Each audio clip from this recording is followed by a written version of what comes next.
We present Kenneth Williams, Peter Jones, Clement Freud and Derek Nimmo in just a minute. And as the minute waltz fades away, here to tell you about it is our chairman, Nicholas Parsons. Thank you. Thank you very much. Hello and welcome. And to start the new series, we have our four regular panelists. Kenneth Williams, Clement Freud, Derek Nimmo, Peter Jones. And as usual, they will try and speak, if they can, on some subject that I will give them. And they will try and do that without hesitation, repetition, or deviating from the subject. I will try and interpret the rules as we go along and adjudicate and try and see the fair play. Yeah, Messiter will keep the time, and we will start the show with Kenneth Williams. Kenneth, the subject that Ian Messiter's chosen to start this one is the best way to lie. And you have 60 seconds starting now. Well, I'm a great exponent of this, and I can assure you that the best way to lie is to be flat on your back and ensure that the pillow is not too high. Indeed, an osteopath told me that can cause the most awful problems with the neck muscles, and he assured me that the best way to do it is to have something very thin. The legs should be ideally raised a little at the ends, so the blood circulation flows much more easily than otherwise. Of course, an eiderdown or a merino wool blanket luxuriously placed over the body will ensure that the kind of warmth... Peter Jones has challenged. Repetition of ensure. No, he actually said assure before. Yeah, Oh, did he? thank you. What a very good chairman. Very good. His diction. I see why you got that job, Nicholas. Marvelous. So there are 13 seconds for you to continue with the subject. You've got a point for an incorrect challenge. Yeah, Kenneth, got a point for that, yeah. And you have 13 seconds, as I said before. Starting now. Best way to lie is to do it with great aplomb. Clement Freud has challenged. Repetition of great. He started. Yes, he did say great before. I'm sorry, Kenneth. So that was a correct challenge. A repetition there, and Clement Freud takes over the subject, having gained a point. And there are 9.5 seconds left, starting now. I have a girl who's 6 foot tall, sleeps in her kitchen with her feet in the hall. Used to be an old talking blues song. Derek Nimmo challenge. Jason, that cannot be the best way to lie. No, in the kitchen with your feet through the wall. I would say that's a marvellous challenge, Derek, yes. Would you? Most Would uncomfortable you way really to lie. say that was a marvelous challenge? Yes, I would. Ian, according to EMS, you have 1/5 of a second to take over the subject of the best way to lie, Derek, starting now. In a fetal position.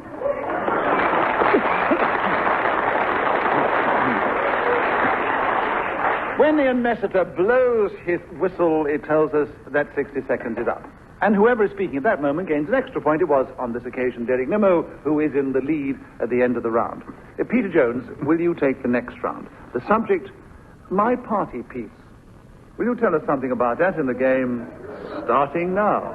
There are strange things done in the midday sun by the men who moil for gold. The Arctic trails have their secret tales that would make your blood run cold. The Northern Lights have seen queer sights, but the queerest they ever did see was that night on the marge of Lake Lebarge. I cremated Sam McGee. Now, Clement Freud challenged. Repetition of C. I let him get on with it, but there were 2 C's in that. Well, I think that's a trifle mean. yes, I must. That's very lovely, isn't it? Exciting. I mean, yes. C. What does the audience think? I mean, he's doing his party piece beautifully. I mean, shall I twist the rules and give it with Peter Jones, or shall I give it to Clement Freud? Cheer for Clement, boo for Peter, all do it together now. Boo! Right, Peter, the boos have it. Oh, yes. An incorrect challenge, but you still got the subject and the point. Right. No, we must, to be fair, and give Clement Freud a point, because his challenge was correct. Oh. But we leave Peter with the subject, which is 42 seconds, my party piece, starting now. The aforementioned was from Tennessee, where the cotton blooms and blows, and why he left his home in the South, God only knows. He was always cold, but the land of gold seemed to grip him like a spell, though he'd often say, in his homely way, that he'd sooner live in hell. On a Christmas day, we were mushing our way over the Dawson Trail. Talk of your cold through the park. I think we better have a repetition of code. Yes, repetition. What's your challenge, Eric? We had a repetition of code, but he just, he seemed to be running out, but he seemed to be laughing, but I thought I'd help him out. Anyway, so it was a repetition of code. It was indeed, yes. And gold. And Yes. those other Yes. Do you want to take over? It was nice, though, wasn't it? It goes on for about a quarter of an hour. Trouble is, they don't want to laugh at it because they're listening to see if you're going to repeat yourself, the audience. I know, so was I. I couldn't remember what was coming next. I know. Derek, you have a correct challenge on the subject, and there are 18 seconds. My party piece starting now. My party piece was always to go and tell jokes to people, which used to produce hilarity and mirth wherever I went. And I also had a ventriloquist dog called Kenny Hot.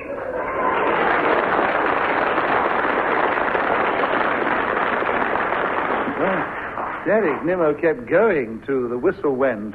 And Derek, would you begin the next round? The subject is the dishwasher. Will you talk about that in the game starting now? Well, the dishwasher in my household is called Patricia Sybil Ann Nimmo, and she attends to all the dishes that need to be cleaned. I very seldom enter the kitchen at all, and I regard it as a spectator sport, and she does it quite pretty well. I can look at her through an open door, and away she scrubs with pans, and indeed, of course, dishes and cups and saucers, and cleans them most beautifully. Of course, you can buy the electronic kind, and these, I believe, most women find to be preferable. You just put the plates into them, plug the thing into the wall, secure water. Clement Freud. Hesitation? Yes? Yes, I think so, definitely, Clement. Oh, So absolutely. you have the subject of the Very dishwasher. good, Clement. A point for a correct challenge, of course, and 25 seconds on the dishwasher starting now. One of the great dangers in my family is that the kids mistake the dishwasher for the television set, neither of which give you anything very compulsive to see, and both show you an amazing configuration of this and that, pots and pans, people, handkerchiefs, shirts, collars, whatever gets into the dishwasher. Peter Jones has challenged. must come Well, out. you don't put shirts and things in the dishwasher. No, you don't. Oh, we pots do. and pans. Not that shirt you're wearing. Has never been in a dishwasher. Anyway, Peter, I would any kind of consider water, I that think. deviation anyway, You would, even yes, if they yes. do. So you have the subject, Peter, with 6 seconds on the dishwasher starting now. I think the dishwasher is always underrated. He makes a tremendous contribution to a meal, quite as much as a cook. If the plates are sparkling. So, Peter Jones was speaking as the whistle went. He gained the extra point. He's now equal in second place with Clement Freud, trailing a little behind Derek Nimmo, and Kenneth Williams is trailing a little behind them all. Clement, it's your turn to begin. The subject is the last time I broke the law. That's a nasty one to have to talk about in the game, isn't it? But you have 60 seconds as usual, starting now. The last time I was accused of breaking the law, I took... Kenneth Williams has chucked. No, he's not talking on the subject. The last time I broke the law, not the last time I was accused. So he's deviating. Oh, that's a very subtle No, challenge. it's not. in a way. It's absolutely true. It's a deviation. Yes, of course.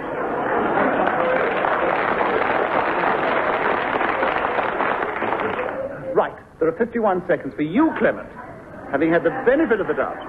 For the last time I broke the law, starting now. I had the starting handle of my car stuck up its exhaust pipe. And what had happened quite simply was that I had reversed into a hedge. And the aforementioned piece of machinery at the rear end of my vehicle had come into contact with a hedge, as a result of which it was choked and the engine cut out. I opened my boot, took out such implements as there were in the toolkit. Peter Jones has challenged. You can't keep toolkit in your boot. Why not? Well, in the boot of the car, possibly.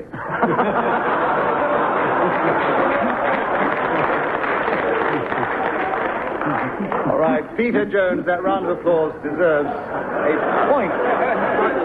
A lovely challenge. But I think we all knew that he meant the boot of the car, so... Well, it was very ungrammatical in that case. I know. A lovely challenge. Right, point to Peter, leave the subject with Clement Freud, and he continues for the last time I broke the law, 27 seconds, starting now. And Kenneth Williams challenge. Hesitation. Yes, I agree. Quite right. So, Kenneth, you got in with 26.5 seconds on the last time I broke the law, starting now. Well, I can tell you this anecdote with absolute candor. It really happened to me as a child, and of course one can be forgiven at that age for doing something silly. I pinched a carrot off... Derek Nimmo, chum. Deviation. I'm perfectly sure that's not the last time that he broke the law.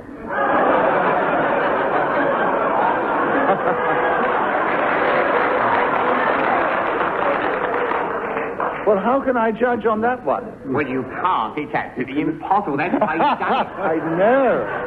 I'll tell you what, I'll do the same as I did with Peter Jones. Give Derek a point for a good challenge, but leave the subject with Kenneth, which seems the fair thing to do.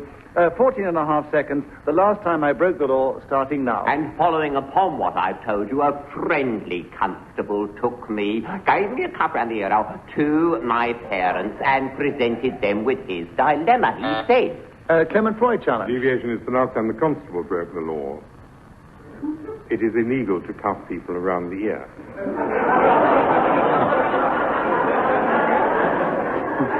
Well, it is illegal, but with no saying that he may not have done it. And in the old days, sometimes a good cuff from a friendly constable did far more. Here. Well spoken. Yes. Very good chairman, isn't he? But and even if it's illegal then or now, it doesn't mean to say it didn't happen. I can't see that he can be a particularly friendly constable if he's going around cuffing people round the ear. Right. It would cups round the ear. A lot more friendly to get a cup round the ear and spend a night in the jail. If it's a friendly constable, it would be a friendly cuff, which would put him in his place, you know. It's just cuffs round the ear and elsewhere from unfriendly constables we have to worry about. Exactly, Peter. That's the point I was trying to make. Quite. Well, I'm glad I made it for you, finally.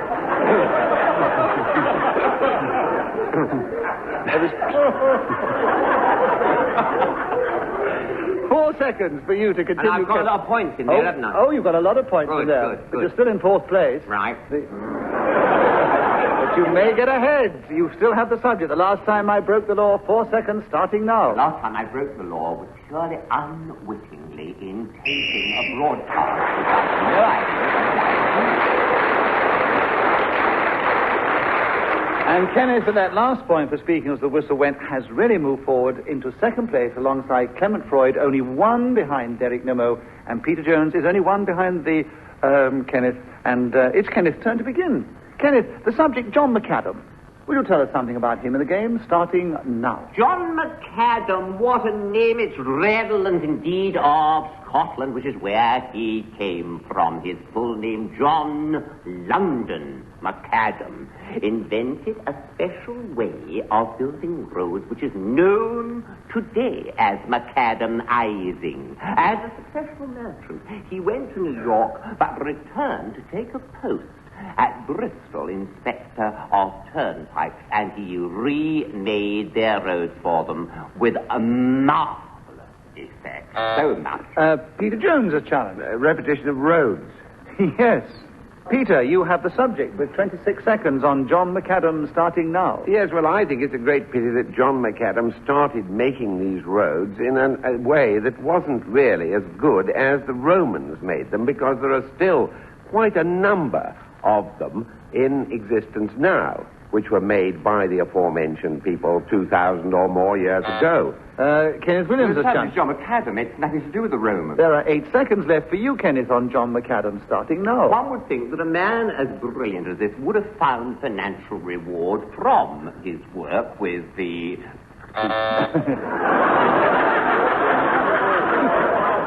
Lemon Freud, Charlotte. Hesitation. Yes. Rotten. When Kenneth hesitates, you all laugh. And Clement's got him with 1 second to go on John McAdam, starting now. Was born in Ayr.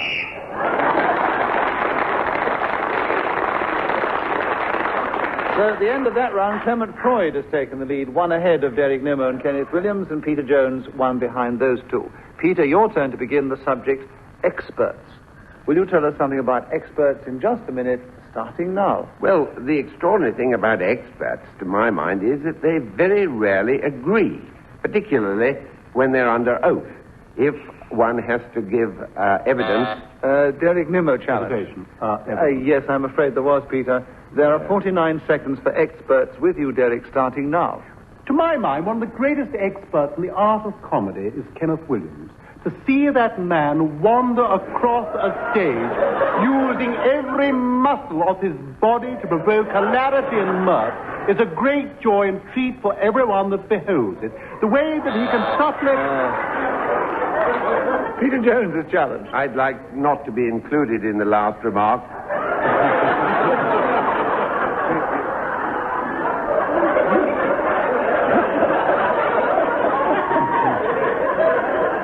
Anyway, he's supposed to be in the plural. He's talking about one expert, you see. Isn't it, Derek? It's an expert. And he's supposed to be talking about experts. Well, he's giving an example of one expert. No, he's not deviating. I'm going to give you a point for your challenge because you didn't... I'm not concerned with points. I'm concerned with the sense of the thing. Are you? Yes. I'd stick to the points if I were you. Peter, you get a point for that, and Derek continues with experts starting now. I seem to remember reading a book, a small volume it was, called The Expert, about a man who sat on the lavatory a great deal. Is that right? Can you remember the thing? And it was a man who... Oh, I've said man twice. Yes, Clement Freud. Yes, Clement. He said man twice. Yes, he did. I think you're searching for a book called The Specialist. Oh, The Specialist, that was it, yes. Right, there are 21.5 seconds for you, Clement, on experts starting now. But specialists are, of course, experts. And the person who wrote the book about which Derek Nimmo was speaking thought that having a lavatory door which opened out was a considerable mistake, especially if there was no lock on the door. He came to a substantial... Kenneth Williams, a chance. 2 doors. Yes. Well done, Kenneth. Well listened. 6 seconds for you on the subject of experts, starting now. One of the greatest experts, undoubtedly, was John McAdam, and I was trying to get in earlier on.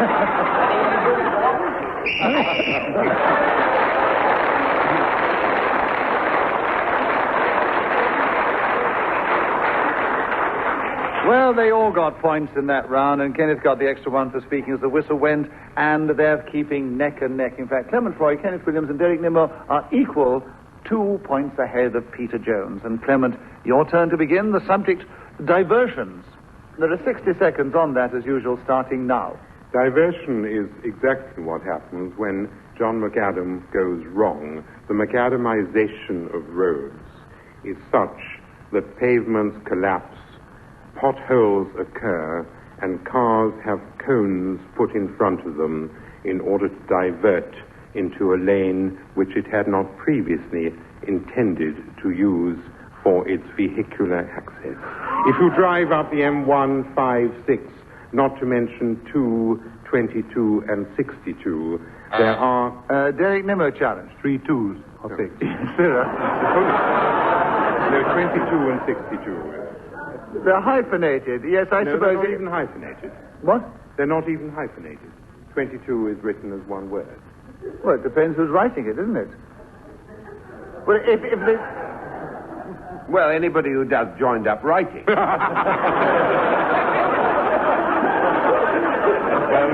that lets out the chairman of the team. So, Ian Messiter, sitting beside me, has said that he agrees on that fact. And whether it's hyphenated or not, you don't have a repetition there. So, Clement, you keep the subject. And there are 28 seconds on diversions starting now. If you want to go to Bournemouth from London, Exeter is not a good town to pass. And diversions through that city would be a major mistake. Somebody should have done. Well, he's all sort of settled down with a lot of mummy.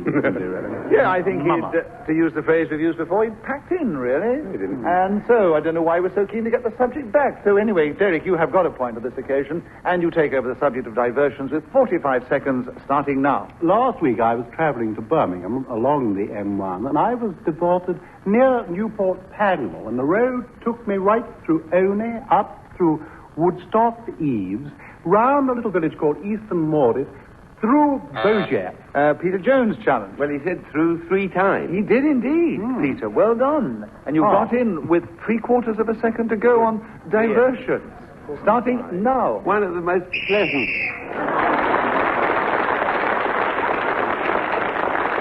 So they're all keeping very close in this game. Derek Nimmo, the next round, please, is with you. And the subject is the crow's nest. There are 60 seconds, and you start now. We set sail from the yacht club near the Star Ferry in Hong Kong, past Lantau, Chung Cha, around Lama Island, and sailed through the South China Sea. Kenneth Williams, chance. We've heard a lot about sailing, but not a word about the crow's nest. It seems to me to be outrageous. I mean, after all, the subject is the crow's nest, and it hasn't been mentioned. No, he was talking about sailing for 10 seconds without Yes, mentioning the quite crow's right. nest. You've got to get the boat going. No, we're not the interested in all of that. What's the point of climbing up the crow's nest in the harbour? You've got to set sail first. Well, I think in 60 seconds, within got to get it in, yes. within 10 Right. seconds, you've got to Got to get it establish. in 60 seconds. You've got to establish the subject, I think. So, Kenneth, I agree with your challenge. 50 seconds on the crow's nest starting now. I saw some crows building a nest in a load of trees, and I thought, well, what remarkable. Peter Jones' challenge. They wouldn't build in a load of trees. They'd build in one tree, wouldn't they? A load of crows. A load of crows would. A load of crows would go. A load of trees. All You could only right. have a load of trees just on the back of a lorry. Really, praise God. We'll grant you the load of crows and the load of trees. All right. You've got to keep going somehow in this game. You mustn't be too severe on them. 44 seconds, Kenneth, through with you on the crow's nest starting now. And seeing them fly out of their habitat, I was interested to notice the wingspan of the crow. Now, do you know it can be as much? Derek Nimmo challenge. Deviation, he's left the crow's nest and is looking at birds in flight. There's deviation. As much as I hadn't climbed up into my crow's nest because we were sailing out of Hong Kong Harbour. All right. Showing that I like to try and be fair, yes, he got you on that point, so we'll let you have him on the same point, and you take the subject back, and there are 33 seconds left starting now. Standing aloft in the crow's nest, I spied an albatross floating overhead. And Clement Freud challenge. Deviation. Albatross don't float. He said flying No, overhead. he said floating overhead. Yes, he said floating. they float when they're in the air, like that's called floating in the air. The boat Floating floats. in the air. The You don't say albatross fly. flies. You say floating in the air. Oh, I think that's, colloquial phrase that, yes, descriptive dialogue, which I think that's a bit of a harsh challenge. So, Derek, Well, no, you still have it. it's a Russian expression. Aerofloat. You've heard of that. It's all floating in the air. Yes, but they pronounce it flop. Do they? Right. Derek, you still have the subject. 18 seconds, the crow's nest, starting now. Like the ancient mariner of old, I fumbled in my pocket and brought out a piece of bread, which I chucked high. And this great creature swam down towards me, picked it up with its beak, and flew into the far distance towards the South China Sea.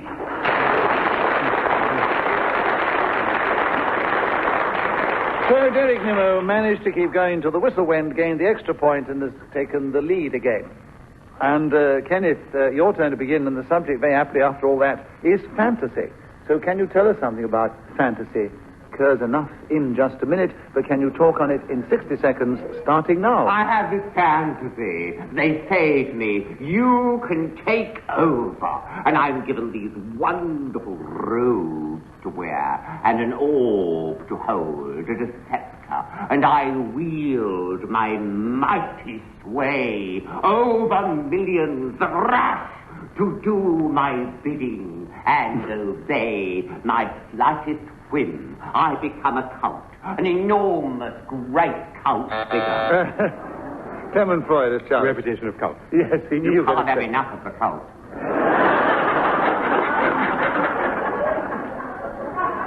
In just a minute, I'm afraid we can. And Clement has a correct challenge, and 31 seconds for him to talk on the subject of fantasy, starting now. My fantasy is to go to China and go to the top of a crow's nest and watch an albatross float past. It's a very odd thing when birds cease to fly, stop to swoop, no longer do what those animals normally perform, but... Well, I thought it all came to a halt, a juggling halt. Yes, I know. It's when they try to get back at each other because they weren't given the challenge previously. 10 seconds are left for you, Kenneth, to take over the subject of fantasy starting now. Perhaps one of the greatest fantasies was that one which was envisaged by people like Hitler and Mussolini, that you could rule the world and have sort A Peter Jones challenge. I don't know who these people are who were like Hitler and Mussolini. We would have heard of them had they existed. I think we might have done, yes. It's perfectly reasonable to say people like Hitler and Mussolini. Genghis Khan was another one. They were all people who had world dominion as their aim. That's perfectly reasonable. What are you talking about, you great dunderheaded fool? How dare you interrupt me? Well, I was still going to give it to you, Kenneth. Oh, thank you.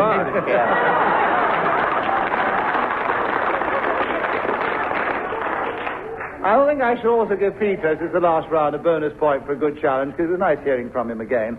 And we've only got 1 second to go. How patronising. Will you, Ken? Isn't it patronising? Really patronising there. You try and be a chairman without being patronising. It's a very difficult job, and you keep the ball rolling beautifully, I think. Well, Kenneth, we've only got half a second to talk on the subject of fantasy, starting now. Fantasy by Schumann.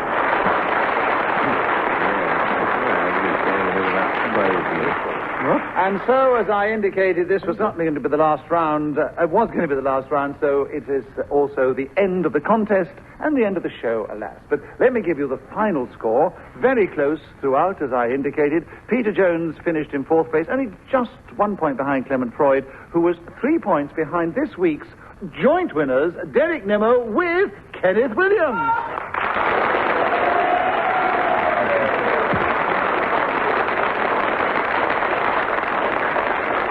Thank you very much. We hope you've enjoyed this edition of Just a Minute and want to tune in again the same time next week when we go on with the series into the number 2, thanks to your wonderful reaction, and we will continue from that point. Thank you again for listening, and from us all here, goodbye.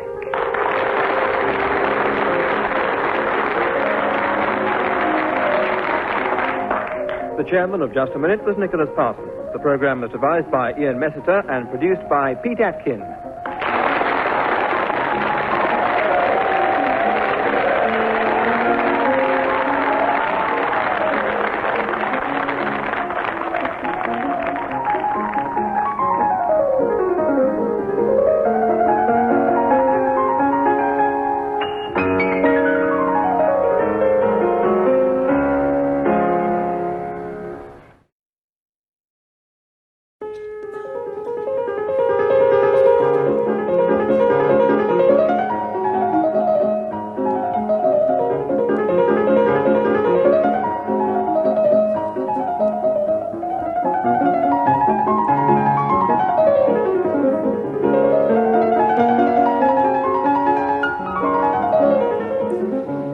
Present Kenneth Williams, Peter Jones, Sheila Hancock, and Michael Wood in Just a Minute.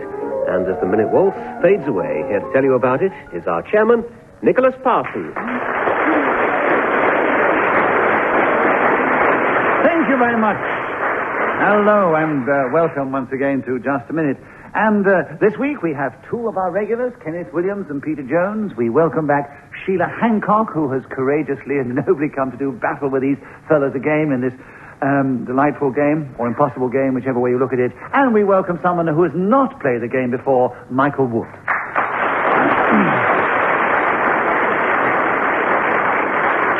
Which requires even more courage if you know how the game is played.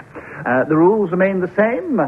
I'm going to ask our 4 panelists if they can speak on some subject that I will give them, and they will try and do it without hesitation, repetition, or deviating from the subject. And this week we will begin the show with Kenneth Williams, and the subject, Kenneth, is What Amazes Me. You have 60 seconds, and you start now. What amazes me, and has always done, every time I hear an account of it, is balloon flying. I suppose that is the correct term to use, because I think you need such courage to get into that gondola and float away, looking at the ground, a patchwork quilt spread out below, farms and valleys, dale and hill, with no apparent propulsion. Silence. And Michael Wood has challenged. Michael. Yes, there could hardly be any apparent propulsion in farms and valleys and dales and hills, I would have thought. So you're challenging on deviation. I mean, you do get sort of gusts of wind that get caught in the valley and manage to have an effect, I should surely. have thought Kenneth Williams would be familiar with gusts of wind. One of his favourite topics.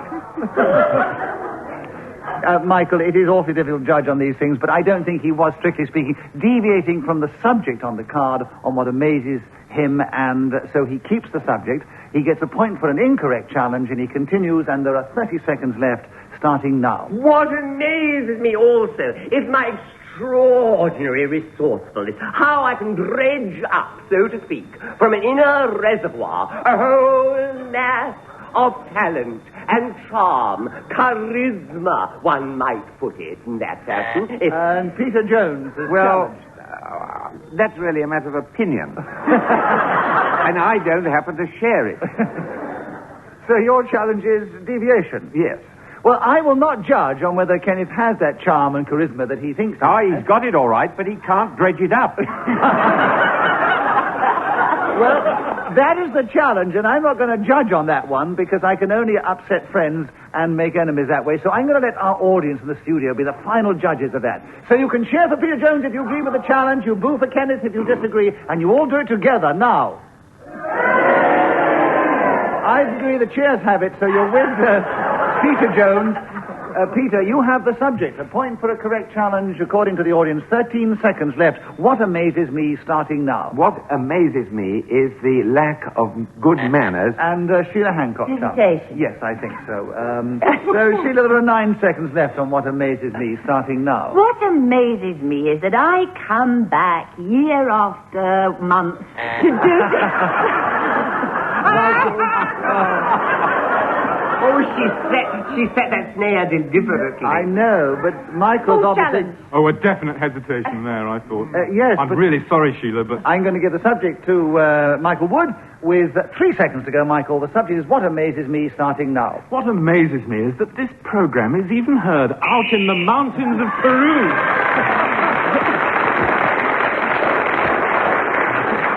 When Ian Messiter, who sits beside me, blows his whistle, it tells us that 60 seconds is up, and whoever is speaking at that magic moment gets an extra point. And I'm delighted to say it was our guest, Michael Wood, and therefore he takes the lead at the end of the first round. Peter, will you begin the next round? It is, a subject, wire coat hangers. Will you tell us something about it in the game, starting now? Well, I don't happen to like them. And I've noticed that whenever one visits friends in the country or stays in rather inferior hotels, boarding houses, the wardrobes and cupboards are always full of wire coat hangers. People seem disinclined to throw them away. I don't know why. Joan Crawford, I believe, was obsessed with them. And she chastised one of her children because she... Yes, Sheila. Hesitation, yes. He obviously hasn't seen the film yet. So, Sheila, you have the subject of wire coat hangers. There are 35 seconds left, and you start now. My wardrobe is absolutely crammed with wire coat hangers for the simple reason that I seem to get a lot of cleaning done, and whenever you receive your things back from the cleaners, they are on these particular objects. And they are peculiarly nasty. They always fall off with a clatter to the ground. However, I have found one very good use for them.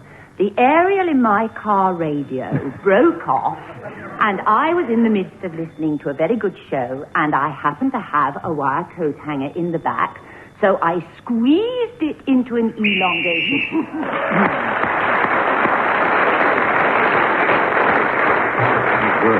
And I can assure you it does work, because I've done the same, Sheila.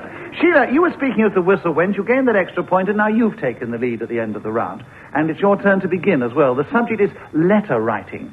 You have 60 seconds, starting now. This is something that I spend 1 or 2 days a week at least doing, because I have the lovely... And Kenneth Williams' challenge. Yes, Kenneth, there are 52 seconds. Letter writing, starting now. What more delightful happening can occur than to have the envelope fall through the box and know a dear friend is writing a bon mot, a little witticism to you through the post. I am... I was trying to sound post office preferred. Well, I was post office preferred. You know, Pops, you remember? Post office preferred. They said if your letterbox was a certain width, they preferred it that way. You remember that? It's all died out now, but they were mad about the 10-inch slot, and I didn't have a big enough slot. Who challenged me, Nick? Sheila Hancock challenged you. Oh, I see. Well, she's every right to do so. Oh, quite. Yes. You have 35 seconds on letter writing, Sheila Hancock, starting now. Only today, I had a letter from a gentleman who lost his wife 5 years ago, and I wrote with a little bit of advice and the names of some places that he should contact. And he sent me the lovely news that one of these societies that he went to, there was a nice Red Cross nurse there whom he is now very friendly with and has just come back from a cruise and had a simply nice time. So those are the sort of letters that I enjoy both writing and receiving. And as I say, I do spend about 1 day a week doing that. Kenneth Williams. Oh, I said it before, She yes. just Yes, you repeated the whole phrase, didn't you? Yes. Quite. Quite well challenged, Kenneth. Yeah, well challenged, Kenneth. Well done. Isn't he brilliant at the game? Kenneth, there are 6 seconds on letter writing starting now. The ones I dread, of course, are to those when the envelope says 08. And Sheila Hancock By challenge. questioning his syntax. The ones I dread, of course, are those 1, 2 whose... What was it you said? Well, I can't remember now. I'm sure it was devious. I think, actually, Sheila, if we challenge it on syntax, in a game where you have to try and keep going without repeating the words, we would never get going at all. So I think, Kenneth, you have 1/5 of a second. Letter writing starting now. Sweet as a little home on a winter day. Well, there's no need to tell you, with all the points that Kenneth Williams got in that round, that he is now in the lead. Oh, good! Oh, joyful day. Joyful news. Michael Wood, your turn to start. The subject, searching. Will you tell us something about that in the game starting now? Searching is something I spend a great deal of my life doing. So much so, in fact, that whenever I go to work and walk in through the door, the commissionaire says to me, "Have you found it yet?" Or, "Are you still looking?" But I also spend a large amount of my life at home searching because, as all my friends will... Peter Jones, a chance. He talked about a large part of his life earlier. I know he did. He repeated the whole phrase, unfortunately. Yes. So that was a very definite repetition. And, Peter, you take over the subject with a point gained and 42 seconds left, searching starting now. Well, I spend a lot of my time searching, mostly for stamps, envelopes, the addresses of the people to whom I want to write, fountain pens. Sheila Hancock. Hesitation. I think so, Sheila, yes. 33 seconds on searching with you, Sheila, starting now. I am searching for the answer to life. At the moment, I feel there is something more to it than perhaps I have achieved.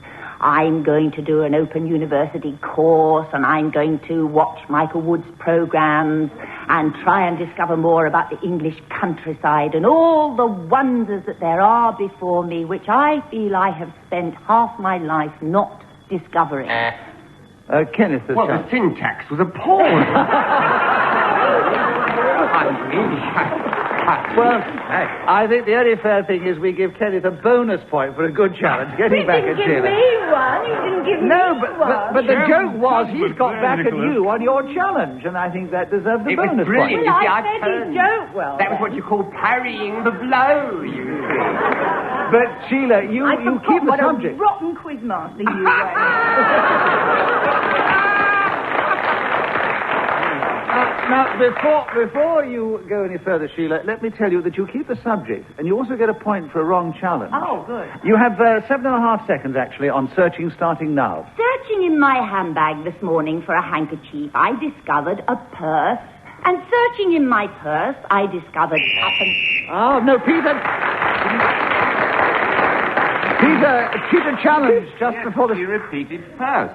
That's right, yes. Peter Jones has a point, the subject, and 1/5 of a second on searching starting now.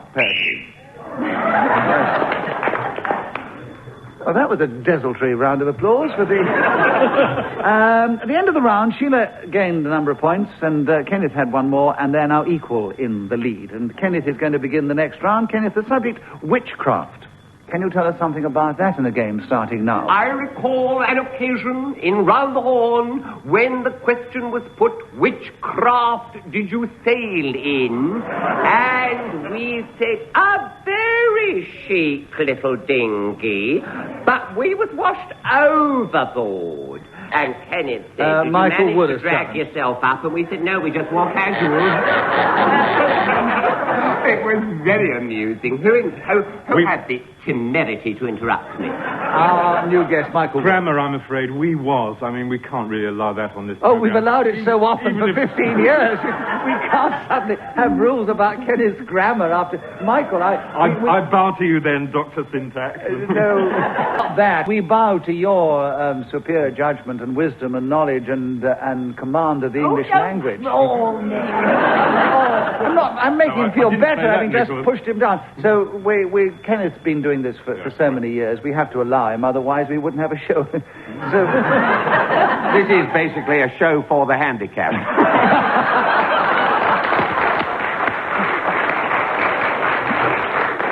And now you know why they have a mentally handicapped question master. The subject is still witchcraft, Kenneth. You have 44 seconds left, starting now. One thinks those old hags sitting on that moor crying, when shall we free me tonight? Sheila challenge. Terribly bad luck, to quote the Scottish play.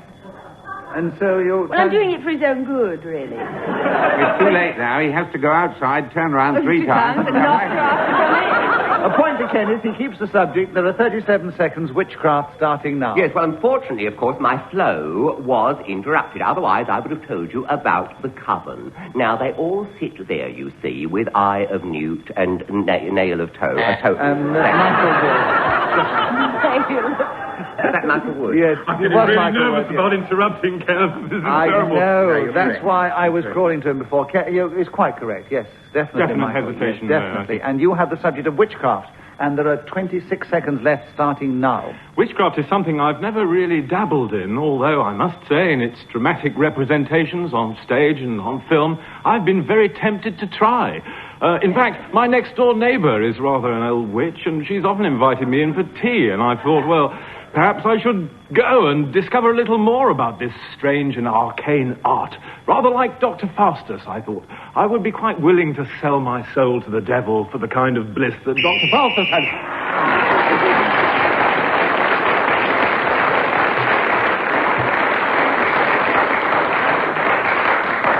Well, a well-deserved point for speaking as the whistle went, because not only did he keep going, but he was so interesting and informative at the same time. Yeah, I think you'll be in trouble with his neighbour, though. Yes, I'm moving, fortunately. It's amazing. As a result of the show, or... No, it's amazing what you have to do to keep going in this show. Peter Jones and Michael Wood are equal in second place. Sheila Hancock's in third place. And Kenneth is now definitely in the lead. Third? I was first a minute ago. But Kenneth made some points on witchcraft, you see. And so that takes him 2 points ahead of you, Sheila. And Peter Jones, your turn to begin. The subject is scuba diving. You look... Obviously, it's been chosen for you specially. You look like a true scuba diver. Well, thanks very And much. there are 60 seconds if you can keep going on the subject, starting now. It's something I'm saving up for my retirement, as a matter of fact. Like hang gliding and free-fall parachuting. I'm not likely to be doing it for some years. But I understand that you have to have an oxygen tank and, of course, a lot of water to get in. And you can breathe under the surface and go about groping on the bottom of the sea or swimming pool, wherever you happen to be indulging in this sport. And you can watch the... Sheila Hancock, challenge. Hesitation. Yes, a picture of Peter Jones groping on the seabed.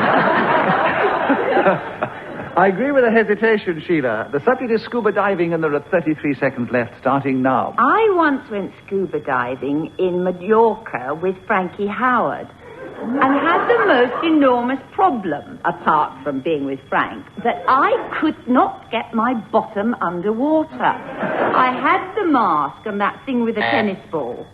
Peter Jones, a challenge. If Sheila couldn't get her bottom underwater, she wasn't scuba diving. She was scuba floating.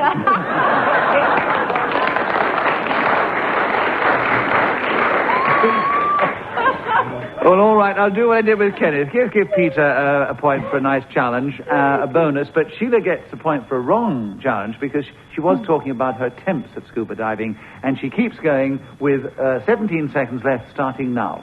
Eventually, I scuba floated, as Peter quite rightly said, with my head and face. Kenneth Williams. I'm afraid hesitation. Yes, your fear was right. She's a delightful creature, but she does tend to slip up on the fluency. 10 seconds are left for scuba diving with you, Kenneth, starting now. I have never attempted it, but unlike Sheila, I know that my behind would go under because most people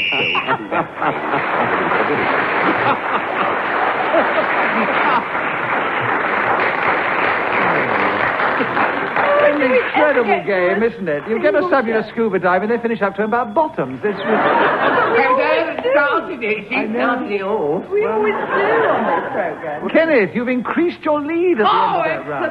Excellent. So joyous. But Sheila Hancock also got some points, so she is still only 2 behind you. Oh. Sheila, your turn to begin. The subject, Cupid.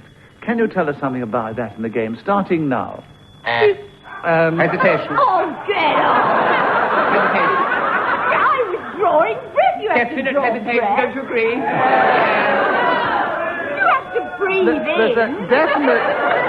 There was hesitation, but I hate to think... If anybody had done that to you, Kenneth, what your reaction would have been? But I am quick off the mark. When you're... There's no hanging about with me. I'm right in there. Well, Sheila doesn't play the game as often as you do, and I think, therefore, I'm going to be generous to Sheila, and she's also our guest. She's also a lady, and Quite right. chivalry, and all those things come into it.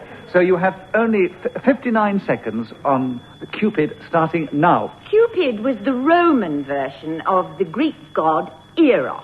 And a nice little fellow he is, too, being the god of love. Usually depicted with an arrow shooting darts into the hearts of various people, hopefully Kenneth and Michael and Peter. It did so very much with the aforementioned Mr. Wood with me when I first saw him on television, so much so that I asked to have him on a desert island with me in a program, because he is the sort of beautiful person Cupid often throws their darts at and entwines the hearts of loving ladies sitting on the other end of the set. In fact, there are a few who feel the same about Kenneth, I know. Lovely ladies who Cupid has attracted towards Peter him, Jones has sitting challenged amongst our you. audience. Oh, it's just because she won't include him in the list.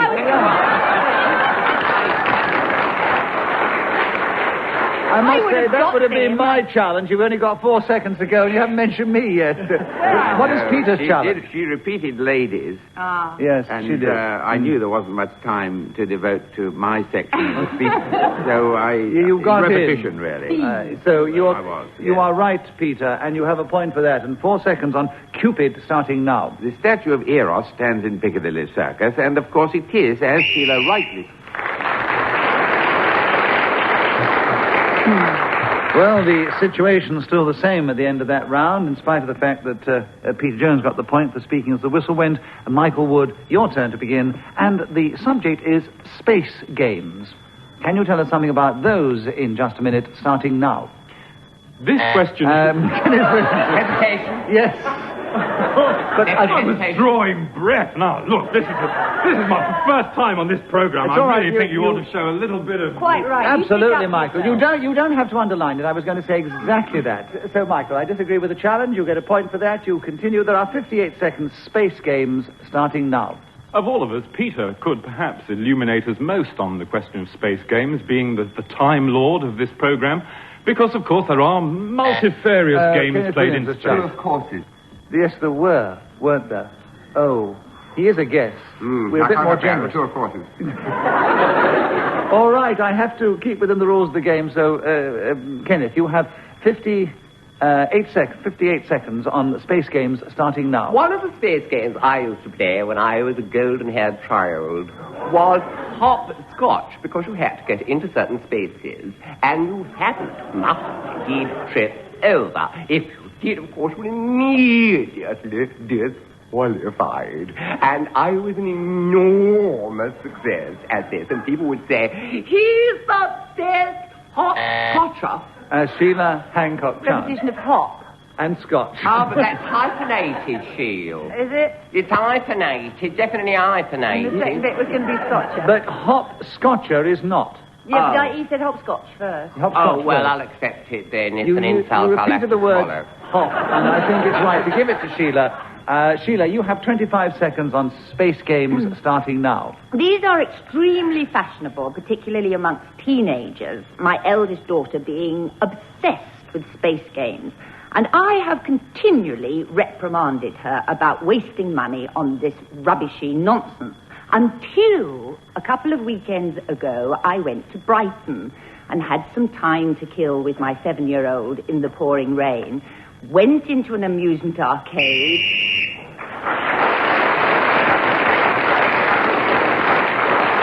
Seriously?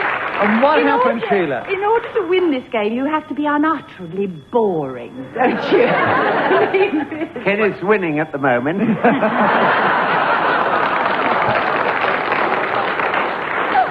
And Sheila's catching him up fast. She's only 1 point behind at the end of that round. So Peter Jones and Michael Wood are staying in respectable third and fourth position. Kenneth, it's your turn to begin. The subject is paddling. Will you tell us something about that in the game, starting now? I have enjoyed paddling in many places in this world, notably Ceylon. I was in Peradeniya and enjoyed going into that salt water. Sheila Hancock, Charles. Repetition of enjoyed.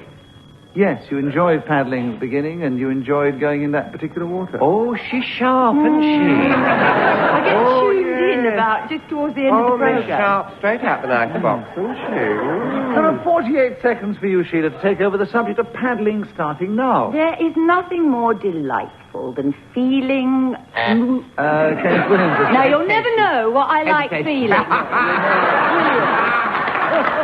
might have better finish the sentence. Serves you right. I shan't tell you. Well, as you had to pause before you told us, we'll leave it to our imagination. Kenneth, you have the subject, and there are 33 seconds for you on the subject of paddling still, Kenneth, starting now. Bernard Shaw said to be single-minded, a man must be single, and so I paddled my own canoe on more than one occasion in a varied career. But paddling... Peter Jones' challenge. He's talking about paddling his own canoe. Yes? Well, that's not the same as paddling. Well, it is. He's got the word paddling as the subject. You can take the word in whichever way, in whichever context you like. Otherwise, we are limiting the game Yes, you are a great considerably. fool. You fell right in it there, you did. Yes. You've got another point, Kenneth. You're doing Go well. on. And I think this is going to be the last round, so keep going. There are 22 seconds left on paddling, starting now. And a paddle steamer is fun. As you see the wheels paddling away, going down the rivers in America, where they call at places exotic names like St. Louis, where we remember, of course, they paddled the blues. That was the great thing in St. Louis, you see, because they... And Peter Jones' a challenge. Repetition of St. Louis. Yes, St. Louis, yes. Paddled the blues. Yeah, I think you could have had him on that one. Played the blues, you don't... Yeah, I meant pedaled it. I know, but there's no one challenged. So, Peter, you got in very cleverly with 2 seconds to go on the subject of paddling, starting now. New Brighton is the best place for paddling with rock...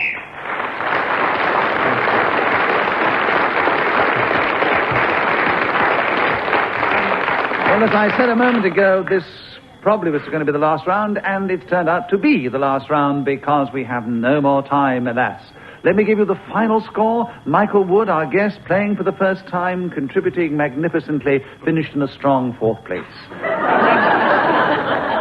Peter Jones, with a late flourish there, paddled just up behind Sheila Hancock.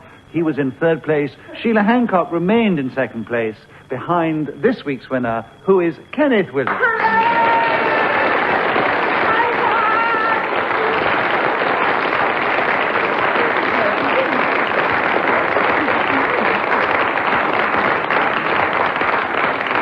And it's such a joy when Kenneth wins, because it does mean so much to him. It does mean he'll come back again next week, rejuvenated, something else, and ready to paddle his or in this particular... I don't know what I'm talking about. I just think I should say that I hope you've enjoyed the show as much as we've enjoyed playing it, and you will want to tune in again, same time next week, and listen to Just a Minute. So then, from all of us here, goodbye.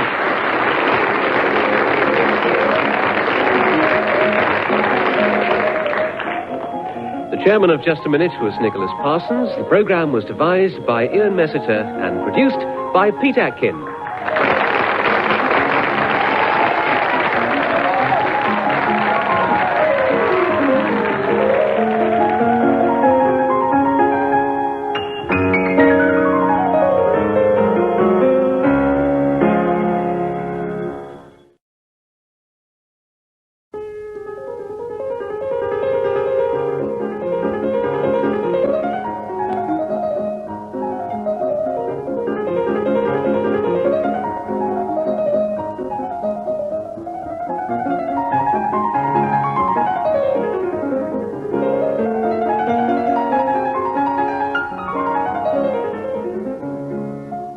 We present Kenneth Williams, Peter Jones, Derek Nimmo, and Ian Messiter in Just a Minute. And as the minute waltz fades away, here to tell you about it is our chairman, Nicholas Parsons.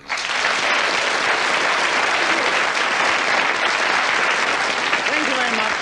Hello and welcome once again to Just a Minute. And this week we have three of our regulars playing the game, but also we spring a little surprise on him and on you. We have welcomed into the guest chair the man who thought of the game. Rotten trick. And so Ian Messiter has courageously volunteered to compete with the three regulars that are playing the game, and he tells me he's never played it before. Before we start, let me remind you that they're all going to try and speak, if they can, for just a minute, and they're going to try and do it without hesitation, repetition, or deviation. And we're going to start the show this week with Kenneth Williams, and Kenneth, the first subject is the first time I appeared in public. Will you tell us something about that, starting now? 60 seconds, alas, is very little time to discuss such a moment. And Ian Messiter has challenged you He immediately. said 60 seconds, alas. That has nothing to do with appearing for the first time in public. Ian Messiter, you will know, because you usually sit beside me, we do allow even the regulars to get going. We don't host have harsh, miserable challenges as that. We obviously are determined to win. If I went home, and I thought it was a miserable challenge, and I've never been able to say that to the creator of the game. I've probably lost my job now. So I get a point for a wrong challenge, You right? get a point for a wrong good. challenge. Oh, good. Oh, he's a rotten chairman. Good. Rotten. And I probably won't be working in the show next week. Kenneth, a point for a wrong challenge. You keep this up. There are 55 seconds left, starting now. My first appearance in public, actually, was playing a role Napoleon in The Man of Destiny. One of the lines was, "Are you not moved by action and victory?" And I got it wrong and said fiction and actory. There was an appalling guffaffle that ensued because the actor playing opposite me was completely nonplussed, or plussed, as some people will have it, quite wrongly. Derek Nimmo has challenged you. Deviation, you got the word wrong. I beg your pardon? He's lost his voice today. You must. Yes, I've lost my I've got to be voice, and gentle my with hearing's Derek. got a bit too, actually. What's the acute? I'm cracking up pretty generally. What did you say, Derek? I just said deviation, I said. He said I got the word wrong, I said. What did he say? Well, no, I couldn't think hear he him properly. wriggled out of a... Well, I wasn't a terrible guy. I thought he said nonplussed. And he was trying to say he said nonplussed to begin with. Meaning nonplussed. And That's he what I managed to thought he said. wriggle out of it exceedingly well within the Thank you, context Nicholas. of the A game. very good chairman. Excellent. Very good. Marvellous way he handles these very tricky rulings. Yes. Wait till I give one against him. Kenneth, you have another point for an incorrect challenge, and there are 30 seconds for you to continue on the first time I appeared in public, starting now. And, of course, another thing that was very tricky was the makeup. You see, Napoleon at this period... Derek Nimmo challenged. To Napoleon. Yes, Napoleon. You said Napoleon earlier on, yes. Right, so Derek, you have a point for a correct challenge. You take over the subject. There are 24 seconds left. The first time I appeared in public, starting now. The first time I appeared in public, I was 4.5 years old, and I was given the chance of either playing a fairy or a toadstool. And I wasn't very keen on being one of those ones with the wings, even at that time, so I elected to play this particular kind of fungi. Peter Jones, a challenge. Repetition of play. Yes, you had the word play before Derek. So, Peter, we're going to hear from you on the subject of the first time I appeared in public, and there are 12 seconds left, starting now. Well, the first time I appeared, I was a bonny, bouncing baby. I don't actually know whether I was able to come back off the floor when dropped. But at any rate, I was bonny. And Derek got in there first with a challenge. A trifle too bonny. A trifle too bonny. And Derek, you've got in cleverly with 1.5 seconds on the subject, starting now. And I was covered in brown stocking hat with a great big cardboard hat on.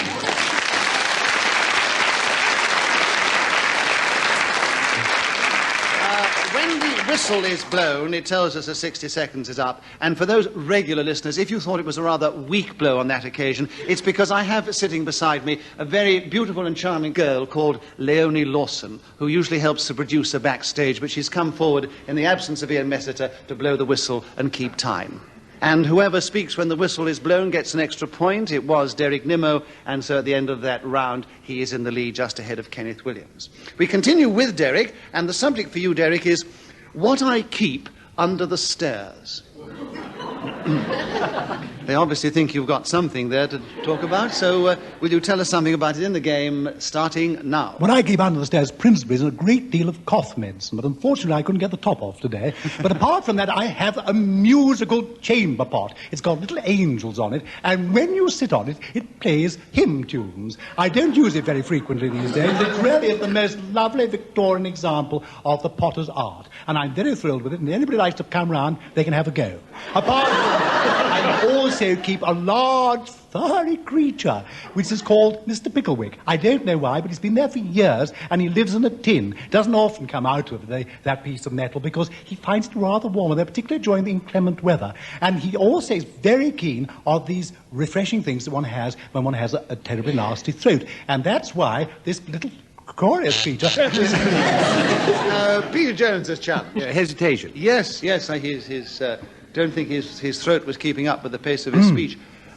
Peter, you have 14.5 seconds to take over the subject of what I keep under the stairs, starting... Well, I think it's inevitably rather boring just to give a list of things that one keeps under the stairs, like old newspapers, cardboard boxes, and used bottles, and so on, including a rubber plunger, which occasionally is brought into use to dislodge the sink when it stops up.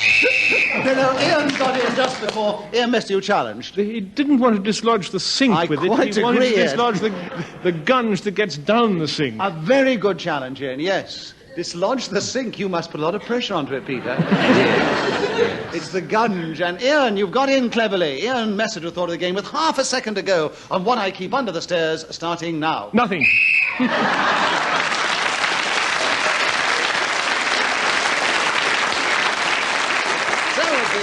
Of that round, Derek Nimmo is still in the lead, and Peter Jones, Ian Messiter and Kenneth Williams are all equal in second place. And Peter Jones, will you begin the next round? The subject is the chairperson. You have 60 seconds as usual, and you start now. Well, the chairperson in our case is Nicholas Parsons. He used to be called the chairman, but since this has unfortunate sexual connotations, it's considered more equal if this term is no longer used. And I'm perfectly... Derek Nimmo has challenged. Hesitation. Yes, it was indeed. Of course, nowadays, in this show, it's called the chairperson. And Derek Nimmo, you have a correct challenge, another point, and 44 seconds on the chairperson starting now. Yes, quite right, Peter. I do totally agree. Chairperson is totally sexless, and nobody could be more appropriate for such a thing as a chairperson as Nicholas Parsons. Because if you've ever seen a great big neuter sitting there, that is why. Ian Messiter has challenged. I happen to know that Nicholas Parsons is not sexless. This isn't personal experience. He has a wife and he has 2 children. That proves something. So, what is the challenge, Ian? Challenge is off the subject, because you're not sexless. Oh, right, all right. I entirely agree. So you take over the subject of the chairperson. There are 32 seconds left, starting now. Well, as you know, he's... And Kenneth Williams challenge. Hesitation. Oh. Quite right. I appeal to the audience. I appeal to the ladies. I hope I don't appeal to the gentlemen, but...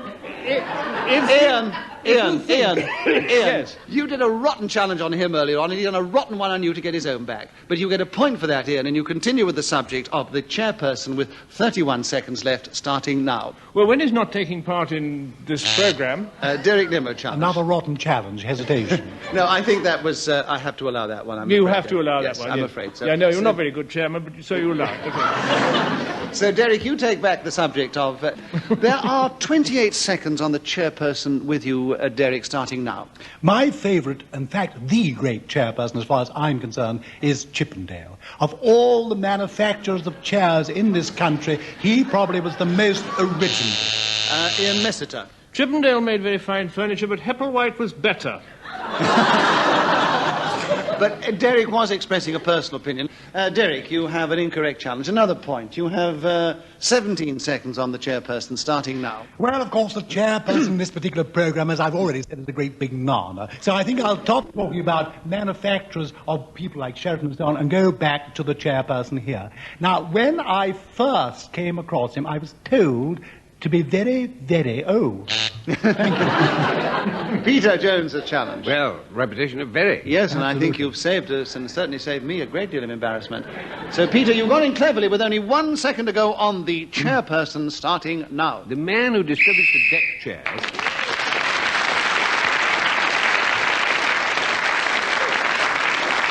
End of the round, Derek Nimmo has increased his lead, getting a number of points in the round. Peter Jones and Ian Messiter equal in second place, and Kenneth Williams is trailing a little. Oh. A little what? I can't tell you.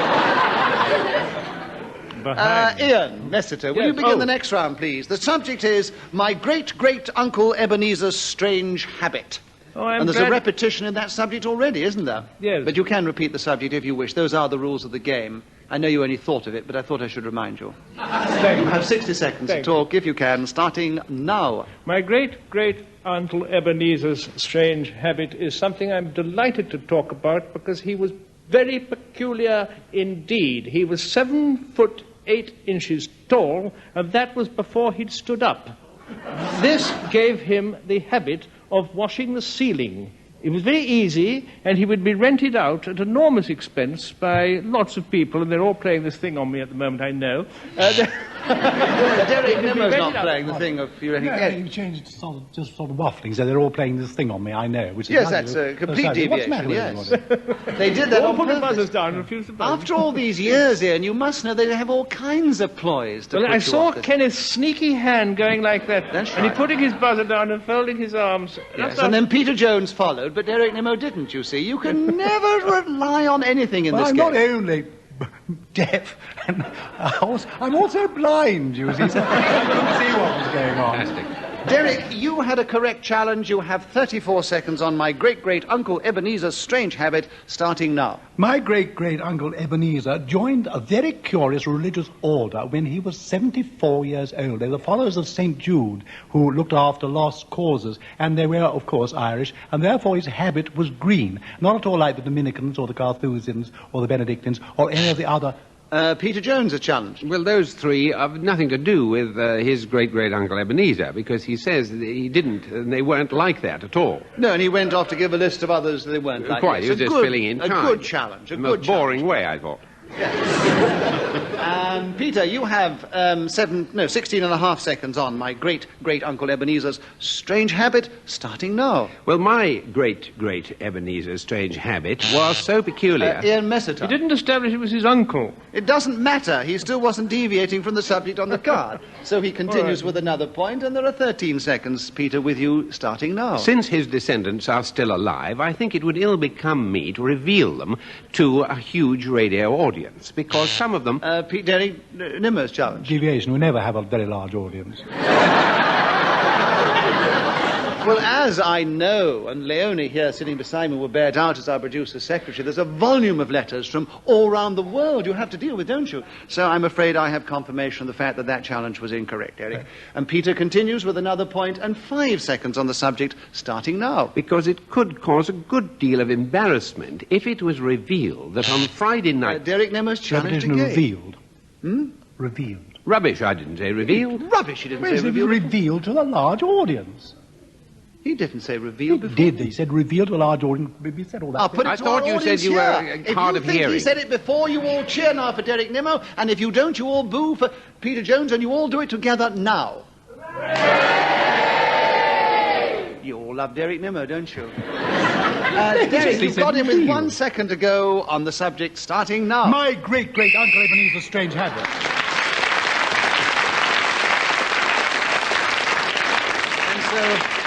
Derek Nimmo, speaking as the whistle went, got another point and has increased his lead, and Kenneth Williams will begin the next round. Kenneth, the subject is stunts.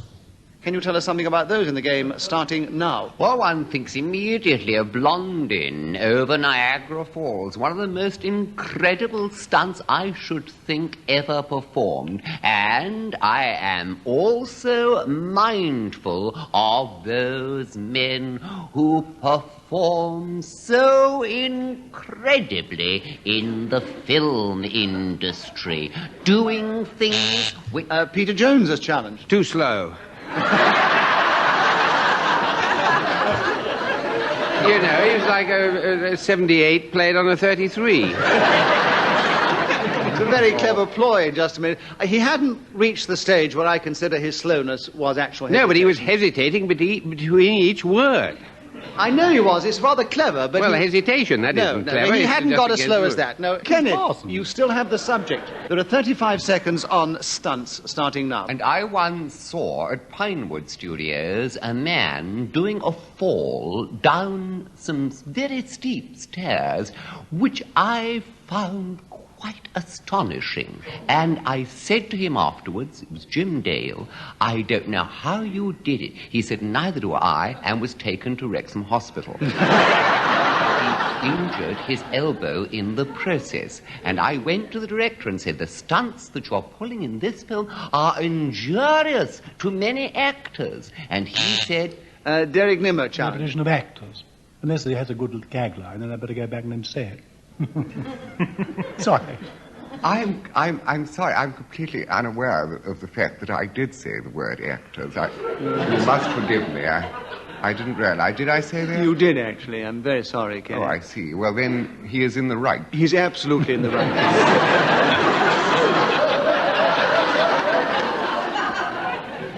So I'm terribly sorry about that. Said it 3 times, Kenneth, actually, but I didn't want to spoil he's it. so gracious in defeat. Derek, there are 2 seconds left for you on the subject of stunts, starting now. I once dressed up as an alligator, and I had this head on.